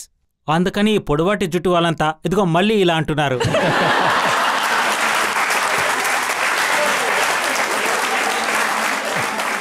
నేను వెళ్ళి ఆయన హక్ చేసుకుంటాను. ఆయన నాకు పెద్ద ఫ్యాన్. రండి. అద్భుతం, నిజంగా సూపర్. అస్ట్రాలజరా? అద్భుతం. చూసారా, ఆయన అస్ట్రాలజర్ అట. దూరం నుంచి చూడగానే నాకు అర్థమైపోయింది. Very good. నా భవిష్యత్తు బాగుంటుందా సార్? నా భవిష్యత్తు బాగుంటుందా? బాగుంది సార్, మీ ఇద్దరిది కూడా బాగుంది. చూసారా, మన ఇద్దరిది బాగుందట. సరే, మీరు ఇలాగే అనండి, సరేనా? ఇప్పుడు ఒక బ్రేక్ తీసుకుందాం. బ్రేక్ తర్వాత అనుపమ్ ఖేర్ గారి మీద ఉన్న ఆరోపణ ఏంటో చూద్దాం. Breathe in. Breathe in. Breathe in. Breathe in. Breathe in. Breathe in. Breathe in. Breathe in. Breathe in.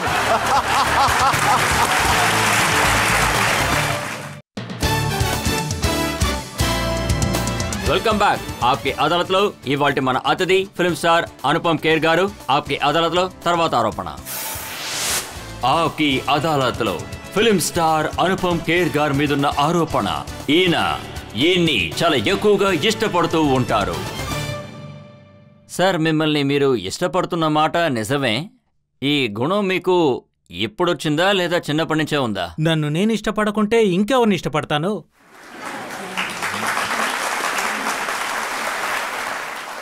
నేను ఒక ఫారెస్ట్ డిపార్ట్మెంట్ క్లర్క్ కొడుకుని 37 రూపాయలు చేతిలో ఉంచుకొని నేను బాంబేకి రావడం జరిగింది. ఈ రోజు ఆప్కి అదాలత్లో రెండవసారి వస్తున్నాను. నా జీవితం గురించి మాట్లాడబోతున్నాను. సెల్ఫ్ అబ్జెక్ట్ ఎందుకు కాకూడదు చెప్పండి? ఇంతకు మించి ఇంకే ఉంటుంది. ఇది మంచి విషయం కదా. కొన్ని సందర్భాల్లో మనల్ని మనం ఇష్టపడుతూ ఉంటే అది నష్టానికి దారితీస్తుంది. 23 సంవత్సరాల క్రితం మీరు ఒక సినిమా డైరెక్ట్ చేశారు. అవును. అది ఫ్లాప్ అయింది. ఎక్కడి నుంచి ఎక్కడికి తీసుకొస్తున్నారు? మీరు గొప్ప వ్యక్తే, మామూలు మనిషి కాదు. మీరు మళ్ళీ మీరు ఒక సినిమా తీశారు, అది కూడా మీరే డైరెక్ట్ చేశారు. నేను ఓంజీ జగ్జిత్ని డైరెక్ట్ చేసినప్పుడు అది నేను రాసిన కథ మాత్రం కాదు.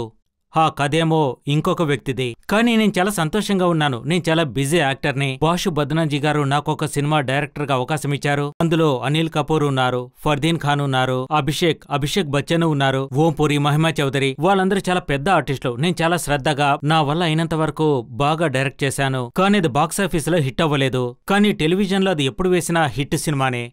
ఆ తర్వాత నా దగ్గర ఎలాంటి కథ రాలేదు. యాజ్ అన్ యాక్టర్ నా పని బాగానే సాగుతోంది. ఇక నేనేమో ఒక కథ వెతుకుతూ ఉన్నాను. దాన్ని నేను షేర్ చేయాలి అనుకున్నాను. 4 ఏళ్ల క్రితం నాకు ఒక మంచి కథ దొరికింది. మా వదినగారి కూతురుంది. తన పేరు తన్వి. తనొక ఆర్టిస్టిక్. తనకు 13 ఏళ్లున్నప్పుడు మేము ఢిల్లీలో గుర్గాంలో మా అన్న రాజు కూతురు బృందా పెళ్ళి. అప్పుడందరూ ఆడుతున్నారు, పాడుతున్నారు, కొంతమంది తింటున్నారు, తాగుతున్నారు. కానీ 13 ఏళ్ల పాప మాత్రం కొండల్ని చూస్తోంది. నేనా పాప దగ్గరికి వెళ్ళి, ఇలా చూడు తన్వి, నువ్వేం చూస్తున్నావు అన్నాను. తను తిరిగి కూడా చూడకుండా ప్రపంచాన్ని చూస్తున్నాను అంది. నాకాస్త ఆశ్చర్యం అనిపించింది. నాకేమనిపించిందంటే, షీ కుడ్ నాట్ ఎక్స్ప్లెయిన్. ఎందుకంటే 13 ఏళ్ల ఒక పాప ప్రపంచం ఏమిటి అని. Because of artistic. కానీ నేనర్థం చేసుకోలేదు తను ఏం చెప్పాలనుకుంటున్నదే అని. అక్కడే బీజం పడింది తన్వి ద గ్రేట్కు. నా సినిమా ఇప్పుడు రాబోతోంది జూలై 18న. నేను ఏం డిసైడ్ అయ్యానంటే, ఈ ప్రపంచానికి నేను కొన్ని మంచి విషయాల్ని తెలియజేయాలి అని అనుకున్నాను. ఇది నిజం. మన ఊళ్ళో goodness ironically is only in artistic people. Artistic people విషయంలో చెడు ఆలోచనలుండవు, మ్యానిపులేషన్ ఉండదు, మంచిని మాత్రమే ఆస్వాదిస్తారు. కానీ ఎంటర్టైన్ చేయాలన్నది. మనం ఎప్పుడైనా ఇలాంటి సబ్జెక్టుల మీద సినిమా తీసామంటే ప్రజలు ఏమనుకుంటారంటే ఇది చాలా దుఃఖం కలిగిన సినిమా, చాలా సాడ్ సినిమా. లేదు, ఇందులో 8 పార్ట్లున్నాయి. ఇందులో 2 ఆస్కార్స్ ఉన్నారు. ఒకరు ఎంఎం కరీం సార్. ఆయన ఈ సినిమాకు మ్యూజిక్ ఇచ్చారు. ఆయనకు నాటుకు ఆస్కార్ కూడా వచ్చింది. మన sound recordist Rasul Pookutty sir slumdog ఆయనకు ఆస్కార్ అవార్డు వచ్చింది. ఇది ఒక ఎంటర్టైన్మెంట్ ఫిల్మ్ అని చెప్పుకోవచ్చు. బికాజ్ నాకు సంబంధించి తన్వి ఈ సినిమాలో శుభాంగి అనే అమ్మాయి చేస్తోంది. అది సూపర్ పవర్. ఆర్టిస్టిక్ పీపుల్కు మనమే చాలా విచిత్రంగా కనిపిస్తాం. ఎందుకంటే మనమే మ్యానిపులేట్ చేస్తాం, మనమే హెచ్చుతగ్గులు చూస్తుంటాం. It's life, it's celebrate life. ఇదేమో ఒక అమ్మాయి కదా, ఆర్టిస్టిక్ అమ్మాయి, ఆర్మీకి చెందిన అమ్మాయి. ఒకరోజు వాళ్ళ తాతగారితో అంటుంది, నేను ఆర్మీలో జాయిన్ అవ్వాలి అని. It's very inspirational, it's very moving. Tanvi చాలా చలాకీ అమ్మాయి, తను చాలా హిలేరియస్గా ఉంటుంది, Tanvi is a great singer. మాకు ఆ రెస్పాన్స్ వచ్చేసింది. మేమీ సినిమాను ముందు కాంచ్ ఫిల్మ్ ఫెస్టివల్లో ప్రదర్శించాము. Standing ovation. London standing ovation. New York standing ovation. And my best friend, అదే వరల్డ్ లో గొప్ప యాక్టర్ రాబర్ట్ డెనీరో వచ్చారో సినిమా చూడ్డానికి. ఆయన నాకు సపోర్ట్ చేయడానికొచ్చారు. ఫోటో తీసుకోవడానికి 10 నిమిషాల వరకు ఉంటాను అన్నారు. మేము దీన్ని ఇండియాలో మొదటిసారిగా స్క్రీనింగ్ ఎక్కడ చేశాము అంటే నేషనల్ డిఫెన్స్ అకాడమీలో చేశాము. 2500 మంది క్యాండిడేట్స్ వచ్చి ఆ తర్వాత ఆర్మీలో ఆఫీసర్స్ కాబోతున్నారు. వాళ్ళు స్టాండింగ్ అవేషన్ ఇచ్చారు సదర్న్ కమాండ్లో. మేము ఆర్మీ చీఫ్ కి సినిమా చూపించాము. అక్కడ ఆర్మీలో పెద్ద పెద్ద జనరల్స్ ఉన్నారు. ప్రతి ఒక్కరూ స్టాండింగ్ అవేషన్ ఇచ్చారు వారి కన్నీళ్లతోటి. ఈ సినిమా ఒక అద్భుతమైన సినిమా అన్న ఉద్దేశంతో కాదు, చాలా మంచి సినిమా. ఎందుకంటే మంచి విషయాలే తెలుస్తాయి. మీలో ఉన్న మంచి వ్యక్తినే బయటికి తీసుకొస్తుంది. అదే విషయం. It's film made from the heart for the people who have the heart. It's a film from the India for the world. ఇది రిలీజ్ కాబోతోంది. ప్రతి ఒక్కరూ తప్పకుండా చూడండి. ఈ రోజుల్లో మంచి సినిమాలు రావడం లేదని మీరు అంటూ ఉంటారు.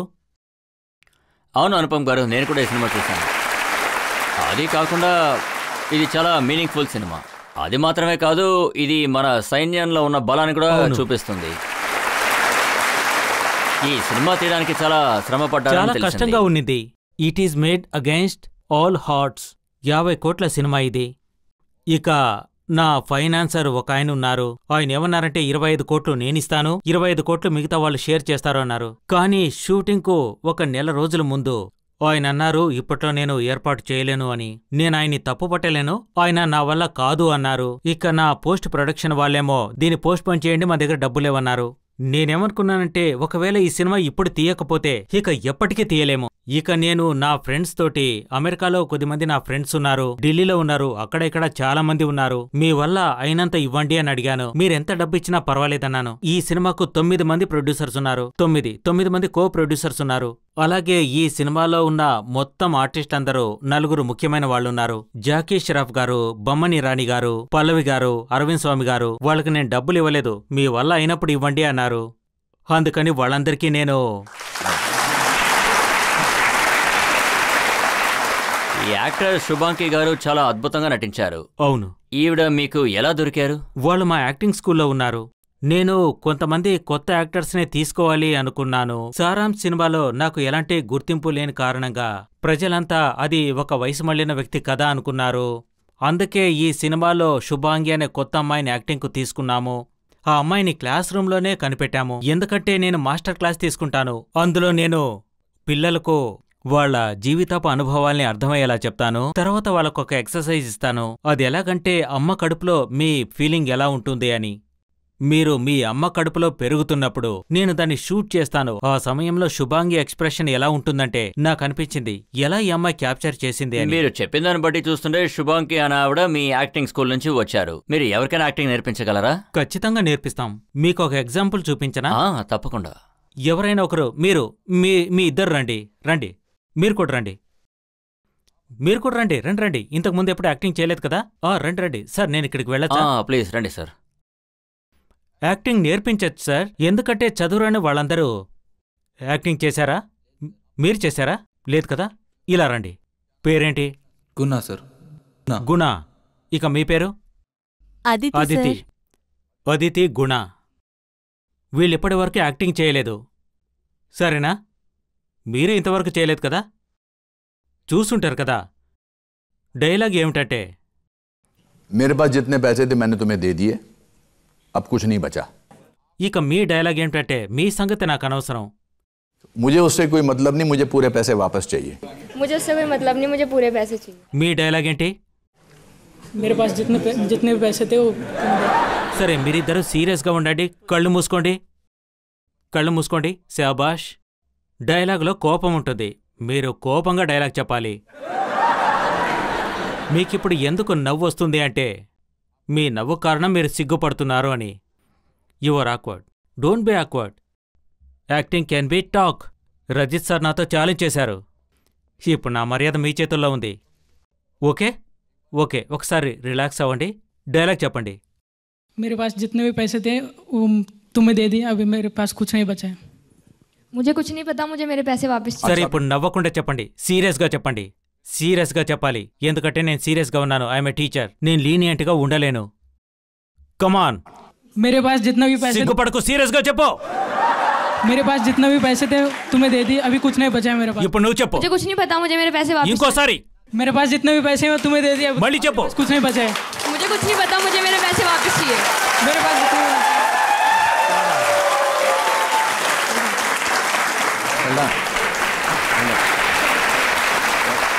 నేను మీకు చెప్పాను కదా, ఇకపై వీళ్ళ 5 తరాలు ఈ డైలాగ్ చెప్తూనే ఉంటారు.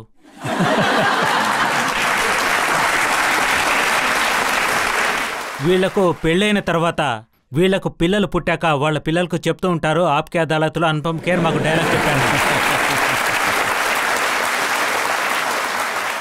చాలా మంది దాన్ని ప్రశ్న అడిగారు. అనుపమ్ ఖేర్ గారు సినిమాలో నవ్వుతున్నప్పుడు, అవును, విల్లన్ గా నటించేటప్పుడు నవ్వు వేరేలా ఉంది, ఒక ధనవంతుడి క్యారెక్టర్ చేస్తే ఆ నవ్వు వేరేలా ఉంది అంటున్నారు. మీరు ఈ నవ్వుని ఎలా రప్పించగలుగుతున్నారు? ఇది కూడా ఒక లెసనే అంటారా? రజిత్ సార్, నవ్వు అనేది చాలా కష్టమైన పని, చాలా డిఫికల్ట్. ఎమోషన్లో ఏడవడం చాలా సులభం, ఎందుకంటే మనకంటూ ఒక ట్రాజెడీ ఉంటుంది, దాన్ని మనం ఐడెంటిటీ చేస్తామో అందుకే ఏడుపు వస్తుంది. ఈ నవ్వు అనేది ఫిజికల్ అయింది. ఎలాగంటే ఈ నవ్వు అనేది ఊపిరికి సంబంధించిన విషయం. ఇప్పుడిక్కడ 150-200 మంది వరకు ఉంటారు, మనమందరం కలిసి నవ్వుదాం. రజిత్ సార్, మీ పర్మిషన్ కావాలి. జెడ్ సార్, మీరు ట్రై చేయొచ్చు. We will all breathe.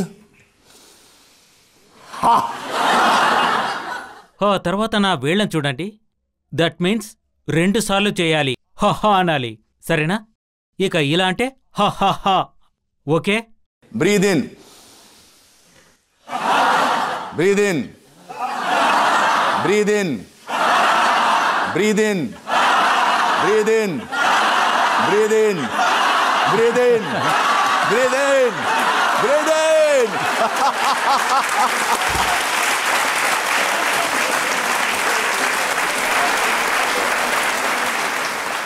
అదిరిపోయింది.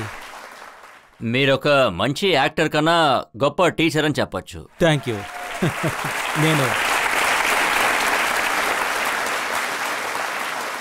టైం చాలా తక్కువ ఉంది, పబ్లిక్ నుంచి ఎవరైనా అడుగుతారా? అడగండి. మోదీ గురించి ఏదైనా సినిమా తీయాలంటే మీరు ఆయన క్యారెక్టర్ని యాక్ట్ చేయడానికి మీరు ఇష్టపడతారా? ఆయనలాగా ఏదైనా యాక్టింగ్ చేసి మాకు చూపిస్తారా? ఆయన క్యారెక్టర్ నాకు దొరికితే అదృష్టంగా భావిస్తాను. కానీ ఏ క్యారెక్టర్ చేయాలన్నా సరే దాని గురించి పూర్తిగా తెలుసుకొని అప్పుడు తర్వాత చేయాలి, ఆన్ ద స్పాట్. ఎందుకంటే ఆన్ ద స్పాట్ అనేది ఒక క్యారికేచర్ లాంటిది.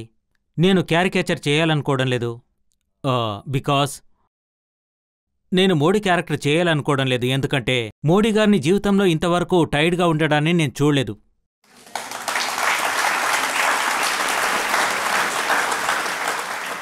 అంటే 11 ఏళ్లుగా ప్రైమ్ మినిస్టర్గా ఉన్నారు, అంతకుముందు 14 ఏళ్లుగా చీఫ్ మినిస్టర్గా ఉండేవారు. ఎన్నో ఫోటోలున్నాయి, ఒక్క దాంట్లో కూడా టైర్డ్గా ఉన్నట్టు కనిపించరు. అదేలాగా ఒక్క షాట్ కూడా అలా కనిపించరు.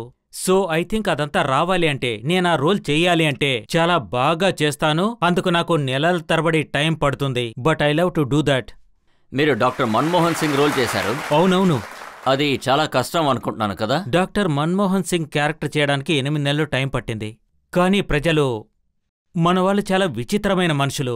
కానీ నాకు తెలిసినంతవరకు జీవితంలో 5 క్యారెక్టర్లు మాత్రం వాటిని యాక్టింగ్ కోసం ఎంచుకుంటే అందులో ఒకటిది accidental role, prime minister doctor Manmohan Singh గారిది. అందుకు నేను చాలా కష్టపడ్డాను. మీరు నిజంగానే మన్మోహన్ సింగ్ గారిలా కనిపించారు, మీ గొంతు కూడా అలాగే ఉంది. అవునవును, ఆ గొంతు కోసం కూడా 2-3 నెలలు ట్రైనింగ్ తీసుకున్నాను. అవును. ఒకవేళ మీరు డొనాల్డ్ ట్రంప్ క్యారెక్టర్ చేయాలంటే? ఓహ్ ఎస్, తప్పకుండా చేస్తాను.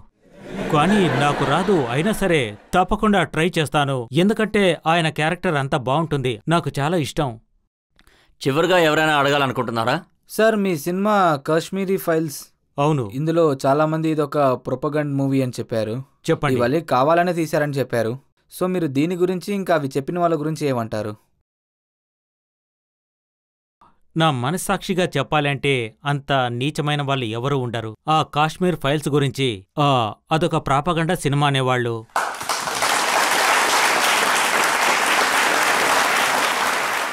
నేనేం చెప్పాలనుకుంటున్నానంటే, కాశ్మీర్ ఫైల్స్లో చూపించింది 10% మాత్రమే. కానీ ప్రజలకు జరిగింది మాత్రం అంతకంటే దారుణమని చెప్పొచ్చు. కానీ థ్యాంక్స్ టు వివేక్ అగ్నిహోత్రి, పల్లవి వాళ్ళొక మంచి సినిమా తీశారు. అందులో నటించిన వాళ్ళకంతా నా ధన్యవాదాలు. 32 సంవత్సరాలుగా దాచిపెట్టిన విషయం ఇప్పుడు బయటకొచ్చింది. ఈరోజు ఆప్కే అదాలత్లో దాని గురించి మీరు అడిగారు. ఇలాంటి సంఘటనలు జరుగుతుంటాయి. మనం భగవంతుణ్ణి క్రిటిసైజ్ చేశాము, మనం ఆయన్ని చేస్తున్నాం, పెద్ద పెద్ద వాళ్ళని క్రిటిసైజ్ చేస్తున్నాం. కానీ వాళ్లలాగా ఫ్రాడ్లు ఉన్నట్టుగానే మీలాంటి మంచివాళ్లు కూడా ఉన్నారు. ఆ సినిమాకు మీరు సపోర్ట్గా ఉంటారు.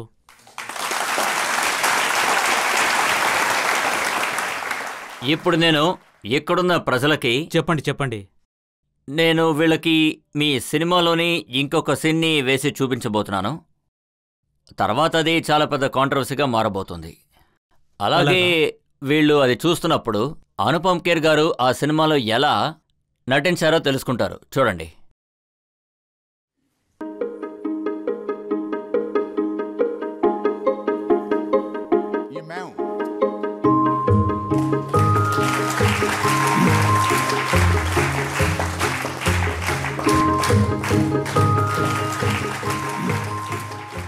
ఇది చూస్తుంటే అసలు నమ్మశక్యంగా లేదు. మీరు ఇలాంటి రోల్స్ కూడా చేయగలరు అని గాంధీ గారిని స్వయంగా చూస్తున్నట్టు అనిపిస్తోంది. ఇది వివేక్ అగ్నిహోత్రి గారి సినిమా బెంగాల్ ఫైల్స్. అందులో నేను ఈ రోల్ చేశాను. ఇన్ఫ్యాక్ట్ మొదటిసారిగా ఈ షోలోనే రివ్యూలైంది. నాకు ఎన్నో ఏళ్ళుగా కోరుకుంది మొదట్నుంచి. బికాజ్ గాంధీజీ గారి రోల్ అంటే నాకు ఏ యాక్టర్కైనా అదొక డ్రీమ్గా ఉంటుంది. ఈ రోల్ కోసం నేను ఎంతో కష్టపడాల్సొచ్చింది. నేను ఈ సినిమా పబ్లిసిటీ కోసం ఎంతో కష్టపడాల్సి ఉంటుంది. కానీ ప్రస్తుతానికి మాత్రం నేను ఈ రోల్ చేయడం కోసం వెయిట్ లాస్ అవ్వకుండా నేను 1 సంవత్సరం పాటు ఆల్మోస్ట్ ఇంకా ఉంది, 9th ఆగస్టు వరకు ఉంది. నేను నాన్ వెజ్ పూర్తిగా ఆపేశాను, డ్రింక్స్ అన్ని పూర్తిగా ఆపాను. ఎందుకంటే నేను మొత్తం ఇంటర్లైజ్ అవ్వాలనుకున్నాను. అందుకే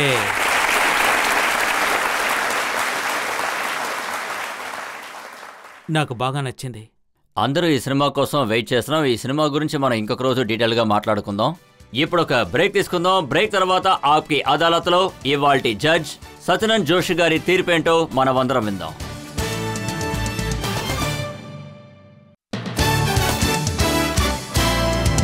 వెల్కమ్ బ్యాక్. ఆప్కి అదాలత్లో ఇవాళ మనం కేసు నడిపింది అనుపమ్ ఖేర్ గారి మీద.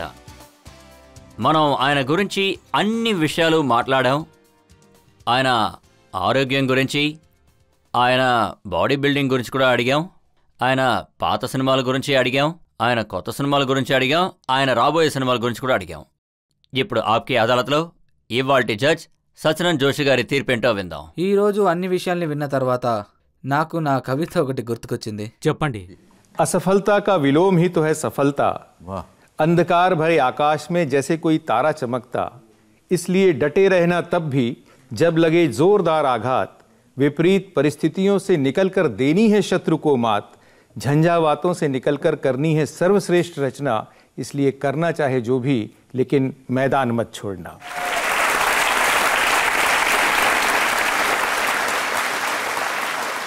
అనుపమ్ ఖేర్ గారు మీరు ఒక పెద్ద నటుడు కూడా, అది మాత్రమే కాకుండా మీరు ఒక మంచి వ్యక్తి కూడా.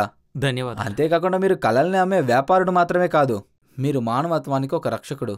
మీరు ఎలాంటి మానవత్వానికి రక్షకుడు అంటే, మన ఊర్లల్లో, గ్రామాల్లో, ఊర్లల్లో ఉండే వాళ్ళల్లో లక్షల్లో, కోట్లల్లో ఉన్న యువతకి మీరు ఒక ఉదాహరణ. మీరు వాళ్ళకి మార్గదర్శి. మీరు వాళ్ళకు ఒక సరైన దారిని చూపిస్తున్నారు. కాబట్టి మీ మీద ఉన్న గౌరవం ఇంకా ఎక్కువ అవుతుంది. అది ఎప్పటికీ తగ్గదు. షారాన్స్ నుంచి తన్వీర్ ది గ్రేట్ వరకు మీ ప్రయాణం కేవలం అనుపమ్ ప్రయాద్ది మాత్రం కాదు, ఇండియాలో ఉంటున్న కోట్ల మంది యొక్క యువతల యొక్క ప్రయాణం కూడా అని చెప్పొచ్చు. కాబట్టి మీకు ఇంకొక ఉదాహరణ ఇస్తాను. ఎందుకంటే మీకు సంబంధించినందుకు ఆకాశం, కేవలం ఆకాశమే ఒక లిమిట్. అందుకనే నేను ఇది చెప్పాలనుకుంటున్నాను. तू जिंदा है, तू जिंदगी की जीत पे यकीन कर, अगर कहीं हो स्वर्ग तो उतार ला जमीन पर. वाह. నేను ఈ బుక్ ప్రజెంట్ చేయొచ్చా? తప్పకుండా. ఈ బుక్ ఏమిటంటే డిఫరెంట్ బట్ నో లెస్. ఇది ఏ హౌస్ పబ్లికేషన్స్లో ప్రింట్ చేయబడింది. ఇది అమెజాన్ అలాగే అన్ని ఆన్లైన్ ప్లాట్ఫామ్స్లో దొరుకుతుంది.